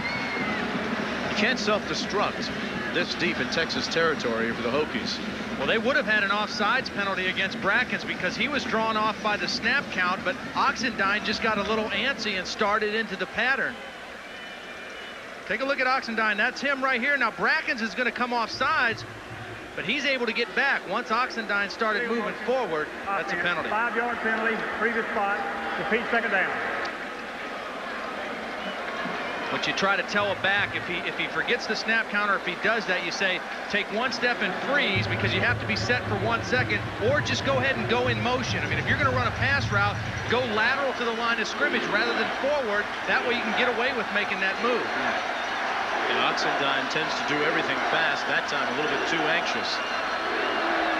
The Hokies 6-0 on the road this year. A 9-game winning streak on the line. Texas has won 6 straight. Second down and 13 out of the shotgun. Drunkenmiller complete. Still at the 2. A 27-yard pickup. First and goal, Hokies. And that's what they had to do. Get the ball downfield to Still and do it foot away from Bryant Westbrook. Westbrook has proved that he is too hard to beat in the single situations. He's up against Taji Allen, or in the slot against Trey Thomas, rather. And that's a good matchup for Virginia Tech. That's man-to-man, your best receiver against the strong safety who is the worst man-to-man cover guy in that secondary. That's what you want if you're Virginia Tech. You got to find those situations and exploit them. That time Jim Drunkenmiller did. Still made a great adjustment on the ball as well. It was thrown over the other shoulder. 5 catches, 65 yards for the junior. Scratch that senior. Brian Still, full house backfield. Touchdown Hokies. Parker makes the call.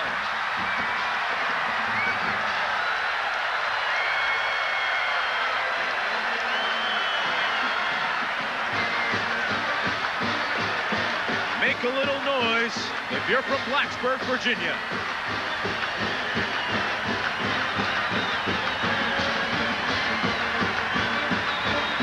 Great push on the left side, full house backfield. He's got 2 lead blockers. He's got the left side, and nobody touched Marcus Parker as he made his way into the end zone. Good goal line running play by the Hokies. Virginia Tech taking the lead for the first time in this ball game, 13-10, and Larson in for the extra point. Make that 14-10. In the Nokia Sugar Bowl, it's Marcus Parker giving the Hokies the lead. We'll be right back. Nokia Sugar Bowl, it's 14-10. Virginia Tech leading. Todd, at the Nokia Sugar Bowl parade yesterday, I picked up a couple of things for you. I hope these beads go with your jacket. They match my tie perfectly. Thank you. I'm not sure. It's almost party time for Virginia Tech now, taking the lead. Well, that was a great offensive drive. They haven't had much success offensively, but the big pass from Drunkenmiller to Brian Still that got him inside the 5. Huge play for the Hokies. Yeah, the coaches told us earlier in the week that Brian Still would be a huge key in this ball game. Virginia Tech fans number over 30,000 here in the Superdome. Can you pass me that noisemaker, Todd? There you go. 2:32 to play now in the third period. Mike Adams still wants to get his hands on one to return it. Larson drills this one. Anything in the air that long should have a movie or a flight attendant on it. 7 yards deep in the end zone. And Texas now trailing, starts from its own 20-yard line. Texas has to find some way, Mark, to kind of slow down the pass rush, slow down the aggressive nature of this Virginia Tech defense. I mean, you can maybe try to do it with some draw plays, some screen plays, something to counteract the aggressiveness, maybe even a reverse. Get this team reacting to the flow one way and come back with a reverse, but they've got to do something to take some of the heat off of James Brown. They send out 3 wide receivers on 1st and 10, faking the counter. The end around, that's Sean Mitchell. He's the one with speed. Mitchell out over the 30. And boy, Todd, that crystal ball is working pretty well. It's working real well on New Year's Eve. A pickup of 11 yards and a first down for Texas. Larry Green pushed him out of bounds. Take a look at Texas. Through the year, the great balance, over 200 yards, both running and throwing the football, under 100 yards in both categories tonight. But that was a big play on 1st down. They took a little the edge off the aggressiveness there with the reverse and got him some breathing room out past the 30-yard line. Good play call by John McKelvey. He is one of the best in the business at making adjustments. 2:24 to play in the third quarter. Brown tries to get outside, almost had it picked off. And it's now ruled incomplete at the 43. It was tipped, and Brown took a hit after he threw it. Mark, Larry Green has had his hands on 3 balls tonight, I think, that could have very easily been interceptions. There was great pressure by Myron Newsom. That forced the throw. Watch Newsom, 55, get the good pressure. And Larry Green, for about the 3rd time tonight, gets both hands on the football and can't make the interception. And you can see the frustration on the body language of Larry Green. The question, he could have, maybe should have had that. Brown has connected on only 3 of his last 10 tosses. 2:18 to play in the third quarter. They trail by 4. Here's the counter. Mitchell squaring those shoulders, turning upfield over the 35. to the 36-yard line. He'll be about 4 yards short of the first down on third coming up. Boy, the Miami Dolphins taking a hit yesterday, losing to Buffalo. And what do you think, Todd, about the future of head coach Don Shula? Well, it'll be interesting to see. He's been a great coach. He's had a great career, and you hate to see it end on a sour note. And I got to say a special congratulations to my dad, the offensive line coach for the Indianapolis Colts. That's a big playoff win on the road today for the Colts. He's not able to watch the game. He's flying home right now, but I'm sure he's having a good time. All right. Third down, 6 to go. Browns passing. Complete. Good sidestep by Ricky Williams. Did he get the first down? It's on the ground. And now it's ruled that he was down. Ricky Williams juked the opponent to gain a little more yardage. But I'm not sure that he made the first down. This is really good footwork by Williams in the open field. The little sidestep and then the leg strength to pull out of that tackle and push past the marker for the first down. That's just good individual effort by Ricky Williams to get the first down. Ricky Williams, heck of an athlete. He's in the Philadelphia Phillies baseball chain, drafted by the Phillies out of high school, and he used his signing bonus money to pay for his sister's education. Here's Sean Mitchell, as that offensive line now for Texas begins to really fire off the ball. Mitchell out to the 48-yard line and gives it a little shake. Let's take a look at the end of this pass to Ricky Williams. Now, is his knee on the ground before the ball comes in? He's using his left hand to stay down. His right hand hits the ground and the ball comes out before really his knee is down. That should have been a fumble, and the ball should have belonged to Virginia Tech at that spot. They ruled it down by contact, but really excellent balance by Ricky Williams. That was a fumble. Yeah, good call, good pictures by the guys in our truck, Jim Ressler, Norm Salmon. Here's Mitchell again, over the left side that time. And he's about 3 yards short of the first down with 17 seconds to play now in the third quarter.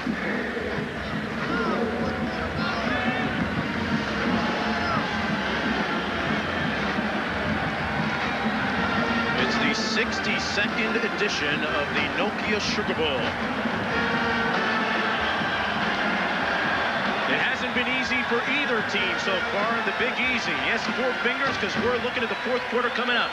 We'll return with more action between Virginia Tech and Texas after this message and a word from our ABC stations.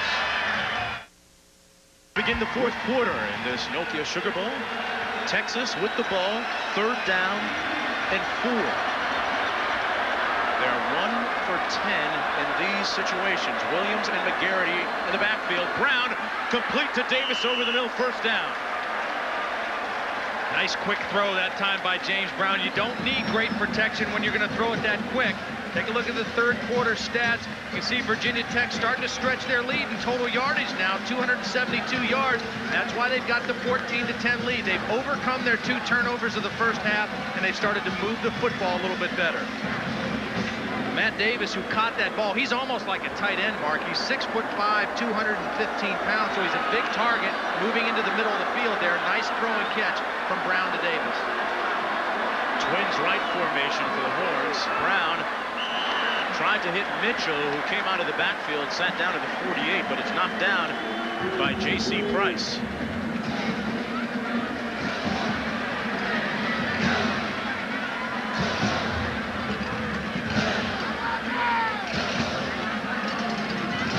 .31 to play in the ball game now. John Mackovic. It's a battle of the minds now. A close ball game in the fourth quarter. John Mackovic trying to find the right combinations. There's the toss to Mitchell. Couldn't get to the perimeter. Tackled to the 44-yard line. Gained about 2, maybe 3. Newsom and Torian Gray made the tackle. Gray made all conference in the Big East this year. Mentioned the most versatile player in the secondary. Came up to me at practice and said, I want you to call me Big Play Gray, Mark Jones. So, well, yeah, you know, you got to give me something then. He is a very talented player. He's got the whole package, the size, the speed, the ability to cover, the ability to come up and make plays in the running game. He's a very versatile defender. And he's coming on the blitz on this play, but Brown gets it away, and he's picked off. It's intercepted by William Yarborough, his 6th of the season, and that is tops on the team, and that, James Brown, does not feel good. Well, there's going to be an all-out blitz by Virginia Tech. Now here comes the safety, Gray, but Newsome, number 55, is the guy who's going to get to the quarterback, James Brown. Here comes the safety. The back takes the safety. Nobody blocks Myron Newsome, and he forces the quick throw right into the hands of the free safety, William Yarborough.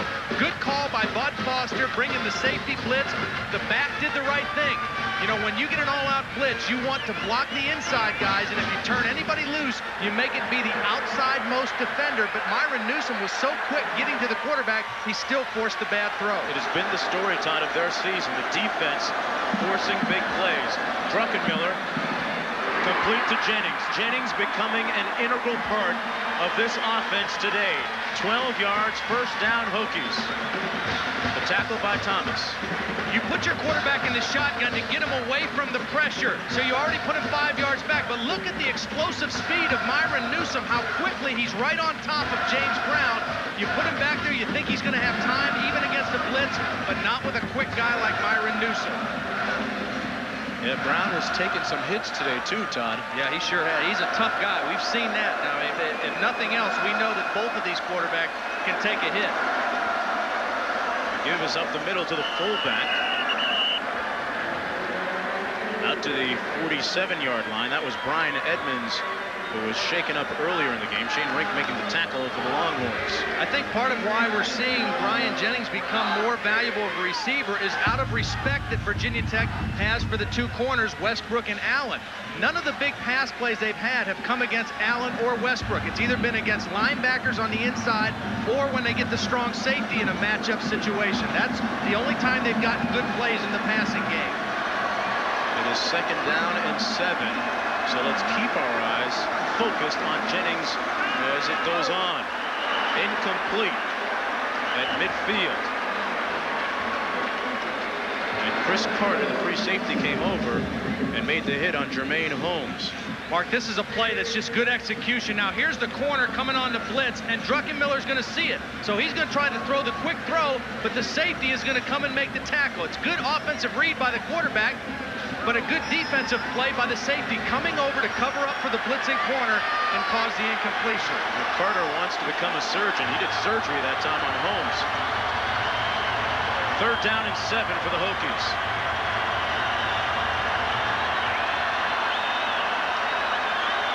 Texas coming on a blitz. Drunkenmiller has still wide open. Touchdown Hokies.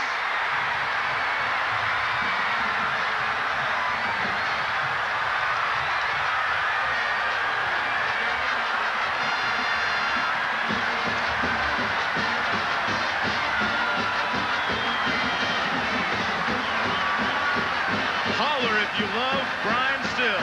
Well, here's the free safety. He's in man-to-man coverage because they're blitzing all the linebackers. That means there's no deep center fielder. It's man-to-man coverage, and Tajee Allen just got flat out beat to the post. When you got man-to-man coverage, you cannot give up the inside. If you don't have free safety help, that's the one place you can't get beat. And Brian Still showed you again why he's the big play guy. Flat out beat Tajee Allen on the post. Larson in for the extra point. And the Blacksburg Posse lead 21-10.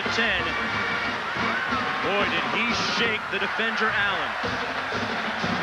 21-10 in the Nokia Sugar Bowl. We'll be right back.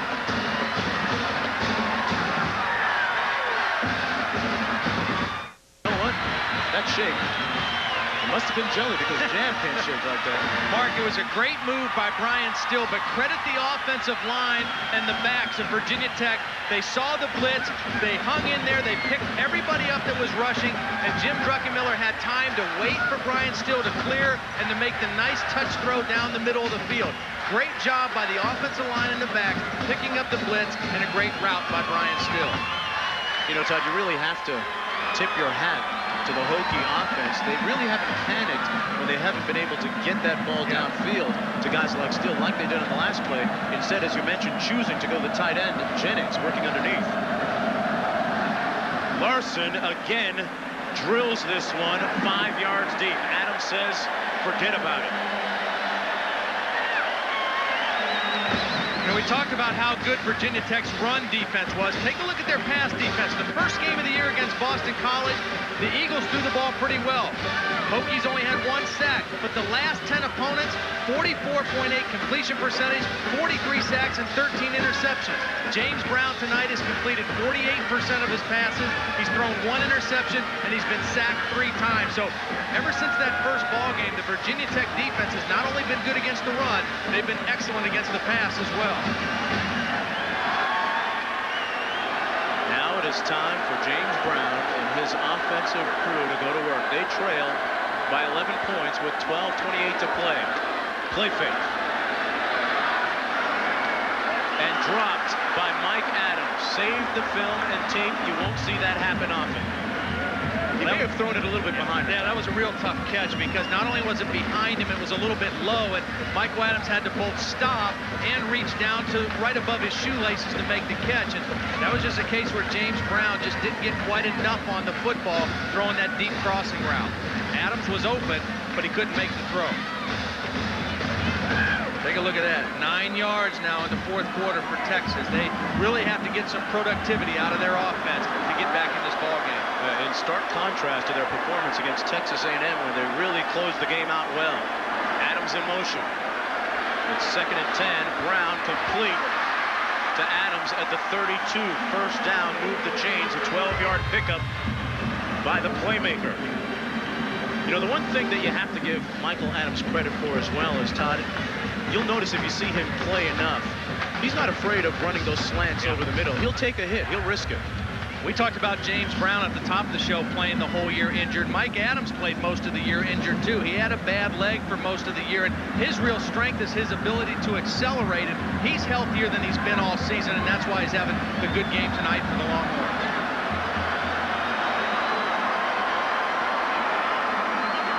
Brown back to pass on 1st and 10.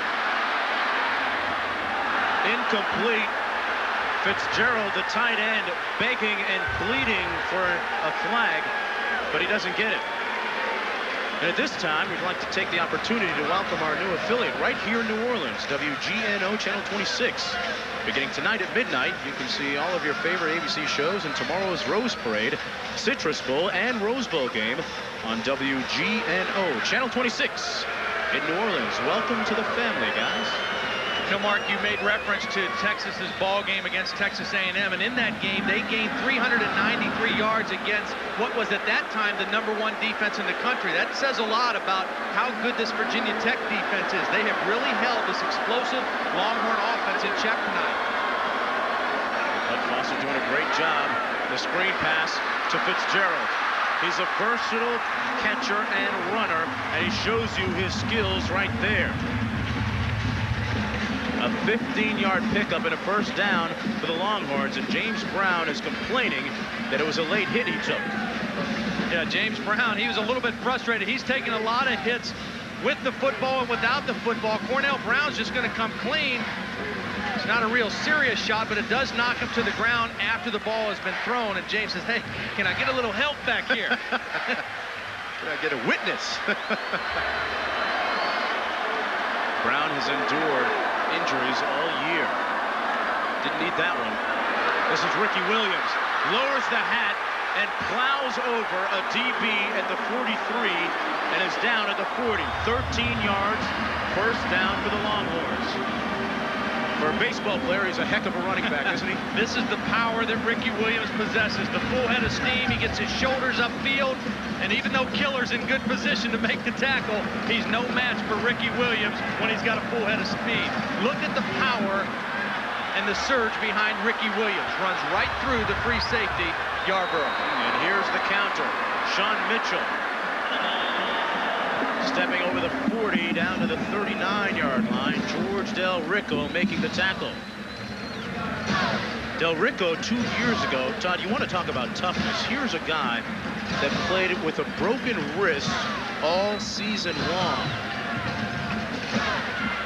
And when a guy plays hurt, his teammates gain a great respect for him. And I think George Del Rico probably is, along with Cornell Brown and J.C. Price, one of the most respected players on this team because he's shown that he'll play hurt and do whatever the team needs. 2 wideouts, 2 backs. They come on the blitz. Brown looking at Adams. You know what? Larry Green is going to want to play this one over tomorrow because he almost had another interception.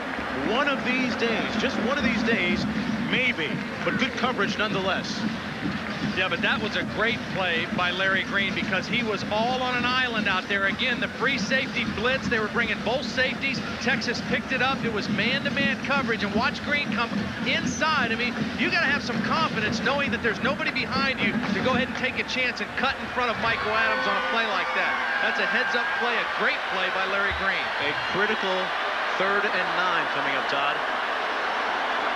3 wide receivers. Davis in the slot. And he looks for Davis, and he's picked off by big play Torian Gray. And Gray sits down at the 33. Well, I told him that you better give me something if you wanted me to say big play, and he delivered right there. James Brown just got fooled by the coverage. This is Torian Gray, and this is what we used to call 11 coverage. The one safety's going to hang right in the hole. The other safety's going to go deep and play the deep part of the field. Watch Torian Gray just hang in the middle and watch for the crossing route. As soon as he sees it, he steps right in front of the football, and James Brown never saw Torian Gray. All he saw was the guy running man for man with his receiver. He didn't expect Torian Gray to be hanging out in the middle. A lot of teams call that a robber defense or something where you're putting a guy in the middle of the field and his sole responsibility is to watch for crossing routes. Look at the turnovers from the respective teams. Drunkenmiller passing to a wide open Cornelius White. White tackled to the 48-yard line, but it's a Hokie first down near midfield. A pickup of 15 yards. The clock stops with 9:58 to play. Both teams with 3 timeouts remaining. But the clock now, Todd, becoming a bit of an issue maybe for Texas. Yeah, it really is. And I'll tell you what, I'm impressed by the Virginia Tech offense. In the first half, they relied on the defense to keep them in the ballgame. They turned the ball over twice, and the defense and the special teams held them in. In the second half, the Virginia Tech offense is starting to move the football. They're mixing it up well, and they have really established themselves better here in the second half. 357 total yards now for the Hokies. Boy, Tony Brackens almost intercepted the snap. I mean, he was that far in the backfield of Virginia Tech. The pass complete, meanwhile, to Brian Still, who is beginning to become a lot more active here in the second half. There's a flag down at the 48 on the far side of the field, and it's against Texas and Tony Brackens. Maybe anticipating a bit too much. Yeah. But Tony Brackens was lined up on the outside, and it looked like T.J. Washington, the right tackle, did move his right foot, which caused Brackens to come across the line of scrimmage, but he was clearly over the line of scrimmage when the ball was snapped, and it's an offsides penalty against Texas. Offside. Defense, 5-yard penalty from previous spot. Repeat first down. Watch at the top of your screen. Now watch Washington move his right foot. But he doesn't move his hand, and he doesn't move off the line of scrimmage. But Brackens reacted to that movement of the foot and came across the line of scrimmage. Might even been a situation where Washington did it on purpose, try to get him to come off the line of scrimmage, reading his movement. Still with that completion. Has 119 yards. That's a Hokie Bowl record in this Nokia Sugar Bowl today. Oxendine refusing to go down, unyielding, unrelenting at the 42. Ken Oxendine, the sophomore, the former high school player of the year in the state of Virginia, tackled finally by Kyle Richardson. I made the statement earlier that anytime you win 9 games in a row in college football in this day and age, you're doing something well. And the thing I see about Virginia Tech, they may not be the most talented team in the country. Take a look at John McKelvey. But the one thing Virginia Tech does is they play hard, Mark. I mean, they play as hard as any team that I've seen this season on both offense and defense. They're a blue-collar team all the way, and they just kind of grind on you, and they, you know, that's why they had the great season that they did. And they are, Todd, that short from the first down. And you talk about the great season they had this year, a victory in this Nokia Sugar Bowl, and the exposure from national television is something that the program looks on very favorably. if it should happen. It would help in recruiting and other ventures. A pensive, concerned-looking John Mackovic, the head coach of Texas. It is second down and short. The clock running with 9:05 to play in the Nokia Sugar Bowl.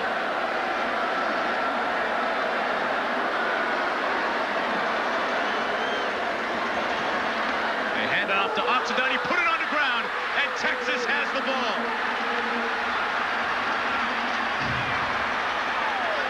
Ken Oxendine fumbled, and Texas is breathing better once again. It was recovered by Chris Carter, number 16.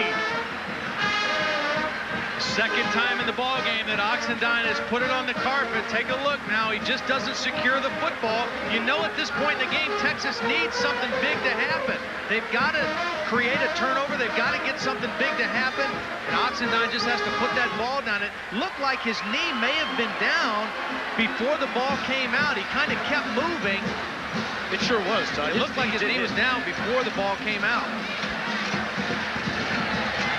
Kyle Richardson ripped it loose on the play. Here's another look. Was his knee down? Take a look at the right knee of Ken Oxendine. Did it touch the ground, and did he pop back up off the ground, or did he just stumble and not touch the ground? Well, right now, it really doesn't matter. Texas with the ball at midfield. 8:49 to play. James Brown at quarterback. Took a hit, but got it off, and it's incomplete. Mike Adams could not squeeze it. Larry Green was defending, but another look at that fumble by Ken Oxendine. Look at his right knee right there. Let's take a look at it. Right there, his knee is clearly on the ground. That play should have been called dead. Right there, he popped back up instinctively, but it should not have been a fumble. That ball should still belong to Virginia Tech. It was kind of a bang-bang play because he popped up so quickly. The referee missed his knee on the ground.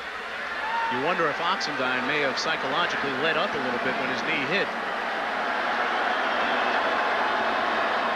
Brown's going to pass. Pressure. Incomplete. Justin McLemore had it, but couldn't squeeze it. The usually reliable McLemore, the sixth-year senior.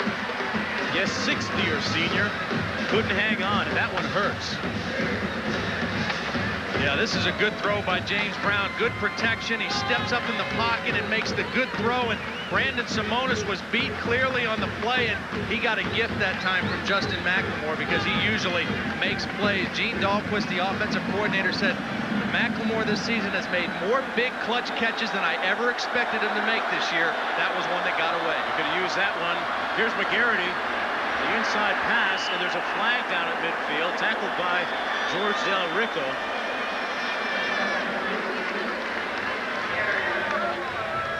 Let's get the word on this infraction.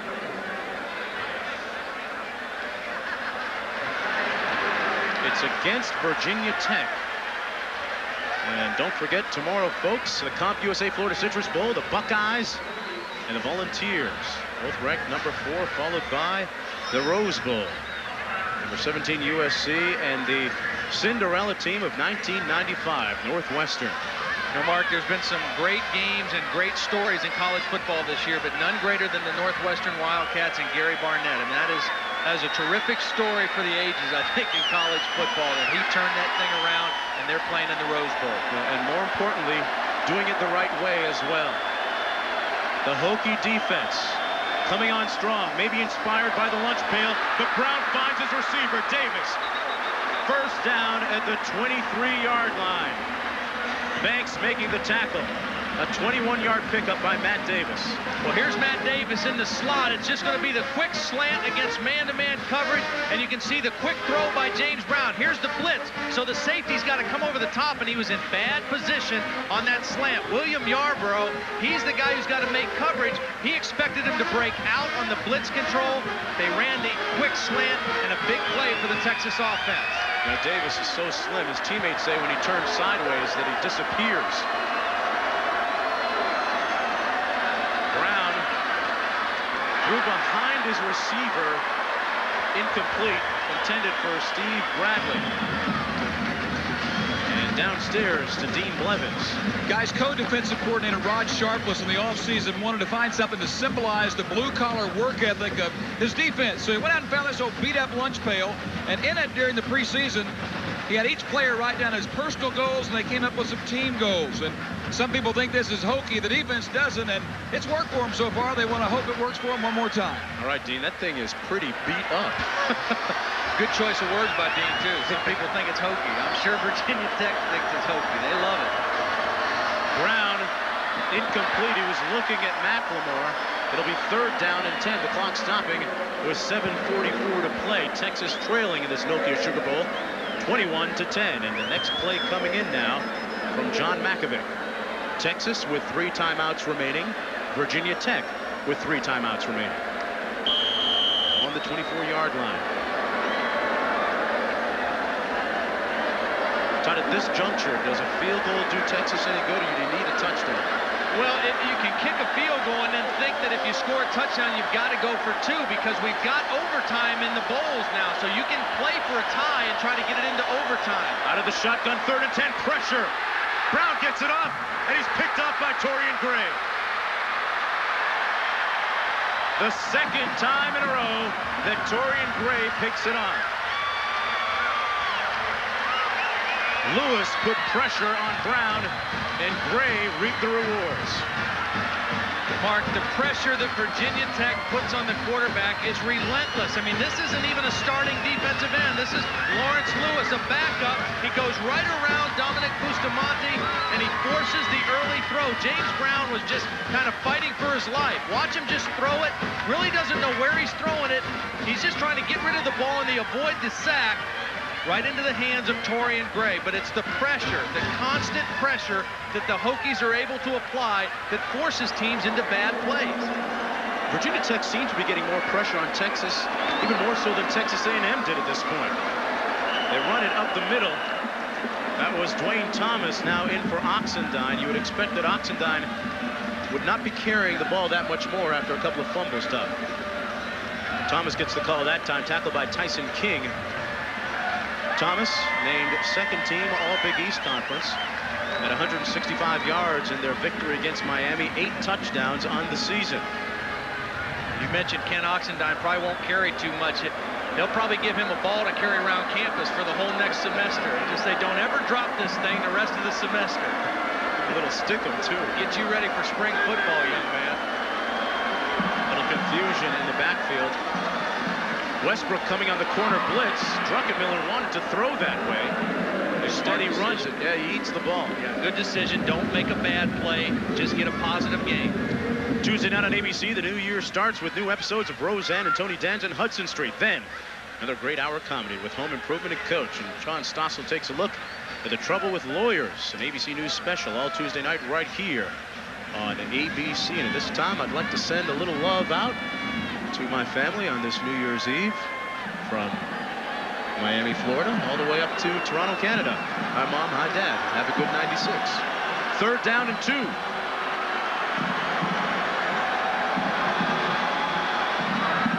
Flag down. Dwayne Thomas isn't down, but he is now.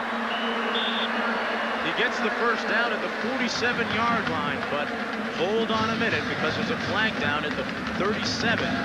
That penalty's in the offensive backfield. It's always against the offense. That's holding. Whenever you see that flag back around where the quarterback stands, it's offensive holding. And Frank Beamer discussed it with that call. His team has really had a lot of penalties in this game. They're ahead by 11, but they have really had a lot of penalties. 9 in the ball game. Offense, 10-yard penalty from the spot of foul. Repeat 3rd down. Frank Beamer trying to get his program up into that next echelon in college football. And right now they are taking on a traditional power in college football, Texas, and beating them 21-10 in this Nokia Sugar Bowl, the 62nd renewal. I think Frank Beamer liked the fact that they were playing Texas because he points to a program like Texas and says, hey, that's where we want to go. That's the next level for us to be considered in the same breath as the Texases of the world. 3rd and 16, Drunkenmiller on the in and up. Brian Still drops it. Number 17, Trey Thomas, came back on the ball. The ball just hung in the air too long. I mean, it was a great idea to go ahead and take a shot, and Brian Still was open, but the ball had so much loft on it that it gave the defenders time to react. Watch Still. Now he's open as he breaks to the outside. If that ball has a little less loft, he makes the catch, but he has to wait for it, and that allows Trey Thomas to come and make a play on the ball. The ball's thrown a little flatter. It's a big play for the Hokies. Thomas punting from his 11. If ever Texas needed to play from that man, Mike Adams, it's now. He's on his own 34. Coming off the corner, Texas is going to try to get after the punter here. Here they come. Don't get there. And Thomas gets off a nice punt. Adams with a fair catch at the 30. They're loving it in Blacksburg right now. Drunkenmiller leading his team to an 11-point bulge with 5 1/4 left in the fourth. College football, we like to say, this is how we do it. Here's some of the sights and sounds.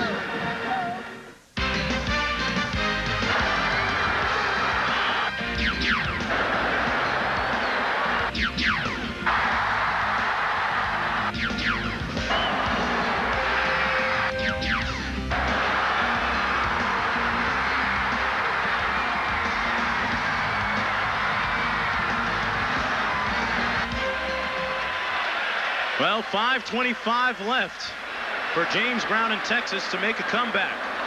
And he throws it away. And guess who was there? Torian Gray.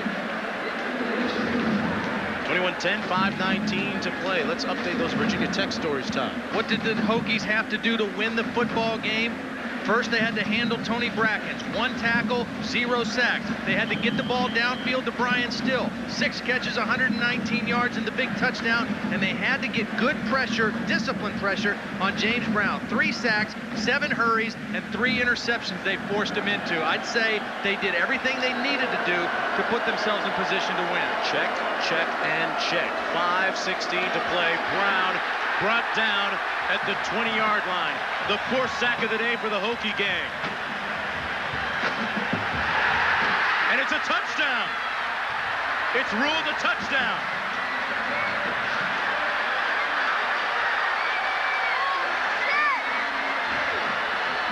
Jim Barron picks up the loose ball, runs it into the end zone, while everyone else hit the snooze bar. It appeared as if the ball were ruled dead, but it wasn't. Don't sleep on Mr. Barron.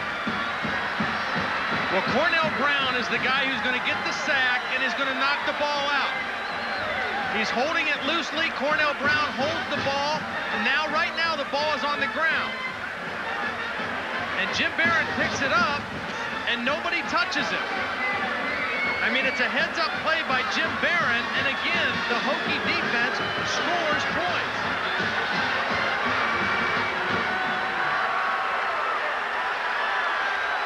That one was one of the stranger plays that we've seen today. Celebration. Penalty will be accepted on the kickoff. Touchdown, good.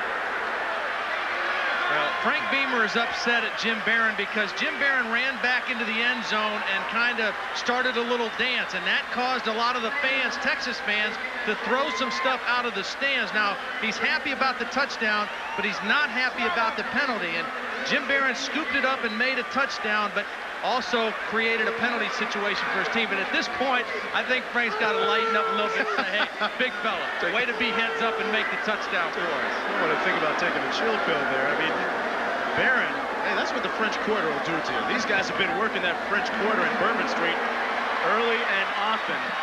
And, hey, sometimes Frank, gotta let him do a little dance. 28-10 for the Hokies in the Nokia Sugar Bowl. The rugby scrum, doesn't it? Well, it's a crazy play. Now watch Cornell Brown and Del Rico. They're going to get the tackle, and the ball's going to come out. Now right there's the football. Now watch it. Now you see it. Now you don't. Where's it at now? It's going to pop up right there, and Jim Barron is going to catch it on the fly. Nobody tackles him. Nobody marks him down. He's the only guy that had possession of the football, and he takes it into the end zone for a touchdown. I mean, that is one of the wilder plays that we've seen, and there's the lunch bucket, and they just keep on working. Jim, I don't think you should be celebrating too much. Coach Beamer might find out about it again. They tacked the yardage for the unsportsmanlike conduct penalty on the kickoff. And the Hokies kickoff from the 20. And that's the type of second half that it's been now for Texas. Brian White can't find the handle. It's out of bounds at the 10. Take a look at this now. In the last 5 games, now make it 6 games, they've scored 6 touchdowns, make that 7 now, and they've only allowed 8 touchdowns coming into the game, make that 9. 7 and 9 in the last 6 games. The Virginia Tech defense is a very offensive type of defense. Yeah, they come on the field when the offense comes off and says, hold them till we get back. Downstairs to Dean Blevins. Guys, I'm along the Texas bench, and these guys are just shell-shocked. I mean, they can't believe that it's happened so quickly. But they had a 10-0 lead, and all of a sudden, this game's over. They're all looking up at the big screens here in the Superdome, and all they're seeing is Virginia Tech celebrations and touchdowns. They're stunned. Well, Dean, you know as well as anybody, turnovers can kill you. Texas has had the ball 4 times in the 4th quarter, 3 interceptions and 1 fumble. And another sack, the 5th of the day for the Hokie defense. Cornell Brown didn't speak to the media, but he spoke on that play. And here's the celebration penalty. Antonio Banks, number 9, getting his groove on there in the end zone. And like we said, when you hang out on Bourbon Street, that stuff will happen to you. Well, you know, they changed the rule this year, and there really weren't many incidents all across the country with the celebration, the excess celebration. But, hey, this is New Orleans, and it's New Year's Eve, and they said, well, we're going to go ahead and break down here and get one for the home people. Well, they broke it down all right, like science. 2nd down and 18. Williams out of the end zone. Ricky Williams lowered the boom on the corner. Number 9, Antonio Banks. And Williams is out to the 6-yard line. How bad has it been for Texas in the second half offensively? A couple of punts, 3 interceptions, and a fumble. That tells it all right there, folks. I mean, you cannot turn the football over that many times and expect to win a game. Virginia Tech turned it over twice in the first half, and they were down at the end of the first half. Texas has come back and turned it over 4 times in the second half. That's why they're down now with 3:40 left in the ball game. And Todd, it is 3rd down and 13.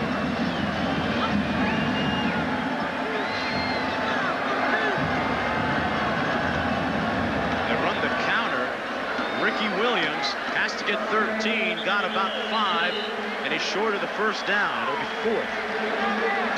Stick around after the game for a look at some of your favorite celebrities before they were stars. Sharon Stone, Richard Schwarzenegger, Michael Jackson, and more are featured. And after local news year's tradition America loves best. Dick Clark live in Times Square. New Year's Rockin' Eve, 96.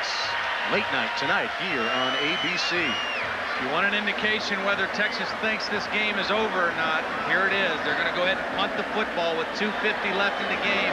4th down, back in their own territory, trailing by 18.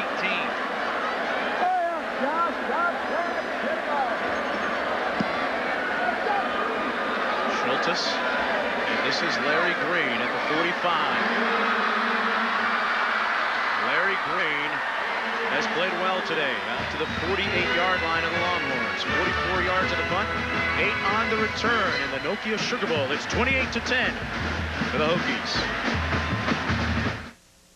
Coverage of the 1995 Nokia Sugar Bowl brought to you by Nokia, proud title sponsor of the Nokia Sugar Bowl. Nokia, connecting people. Burger King, where you can get your burger's worth. The GMC Sierra, strength, style, and a little something on the side. And Pepsid AC Acid Controller. You can be heartburn-free with new Pepsid AC. History lesson from Mr. Todd Blackledge. What was that, Todd? I believe it was a statue of Andrew Jackson, famous war hero in the city of Battle of New Orleans.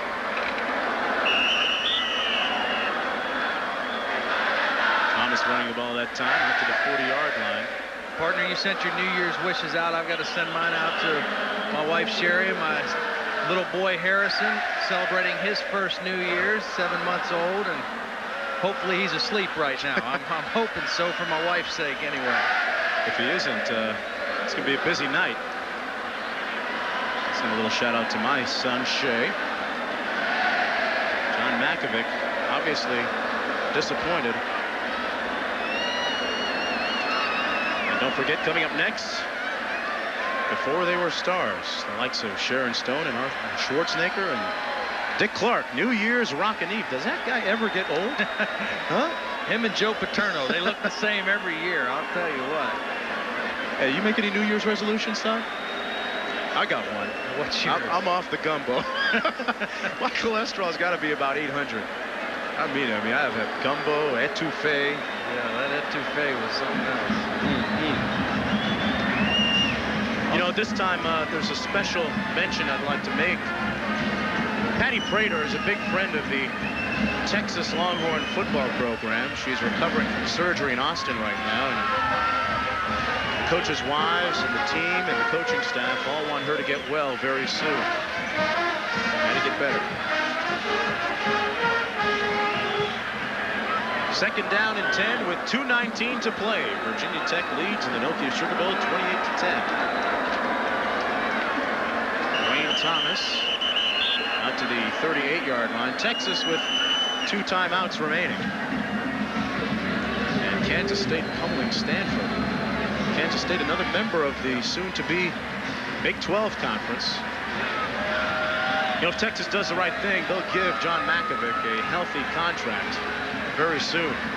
Now this game tonight, and really only this second half, not indicative of the kind of season that the Texas Longhorns had.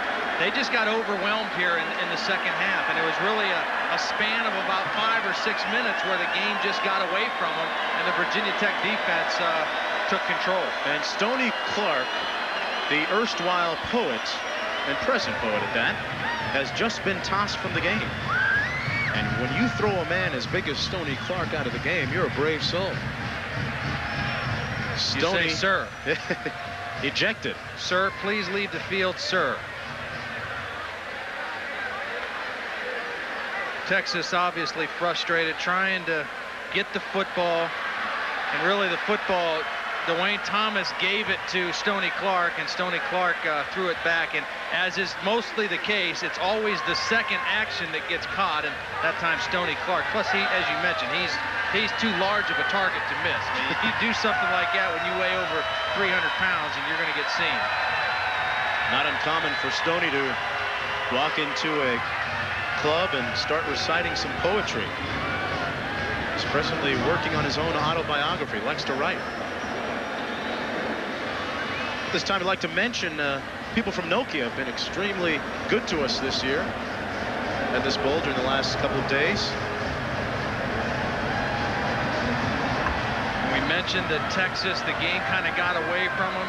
In an 8-minute and 40-second span here in the fourth quarter, they had 4 turnovers, and that's when the game turned completely in the favor of Virginia Tech. And now it's just a matter of the Hokies kind of running out the clock, and a couple personal foul penalties gives them great field position to do that.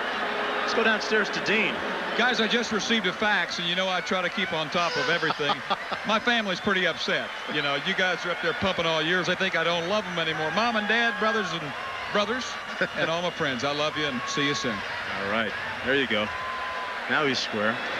I also told a guy that I would do this for him. John Boleyn, the recruiting coordinator for Virginia Tech. He and his wife just had a baby daughter, and he had to leave to come down to the bowl game. Her name is Jordan Gray Boleyn, and Happy New Year to Jordan Gray.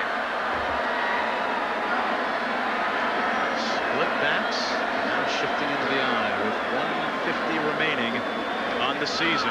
A fumble, and now it's ruled down at the 30-yard line.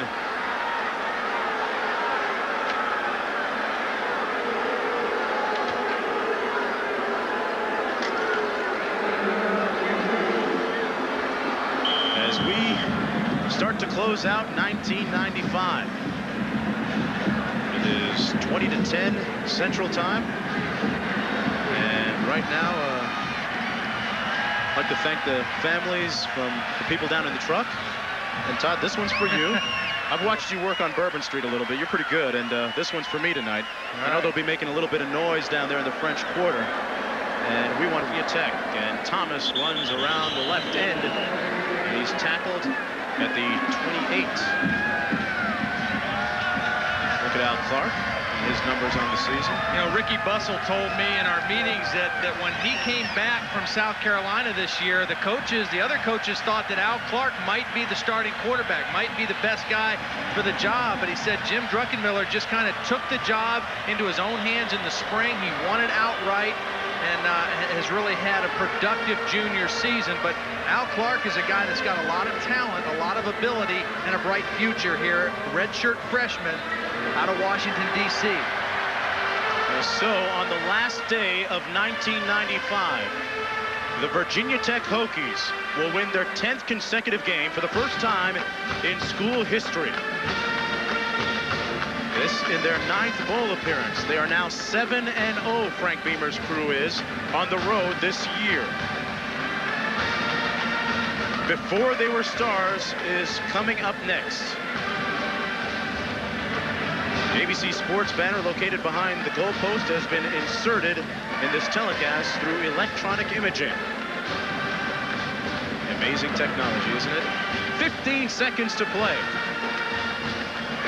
The 62nd edition of the Nokia Sugar Bowl, a bowl that will go down to the books, dominated by Virginia Tech in the second half, especially the defense. And I think a real signature win for that guy, Frank Beamer, and the Virginia Tech Hokies, because you know, this is a great win for them and a great win for people to realize who Virginia Tech is. They're from the Big East Conference. They're not in the ACC, and they play a good brand of football. And tomorrow, more good football in the Comp USA Florida Citrus Bowl. Ohio State takes on Tennessee, followed by the Rose Bowl, USC against Northwestern. Cody Whipple in the ball game now. Today's game, produced by Jim Ressler, directed by Norm Samet, and a great job by all the people that you never get a chance to see on camera. The final score, 28-10, Virginia Tech over Texas. Mark, we said it was the Virginia Tech defense against the Texas offense. Texas had 226 total yards, their lowest output of the season. And that's the play that Frank Beamer didn't call today. For Dean Blevins and Todd Blackledge, I'm Mark Jones. The final score, 28-10, folks. It was all good in 95. All the best and Happy New Year in 96. See you later.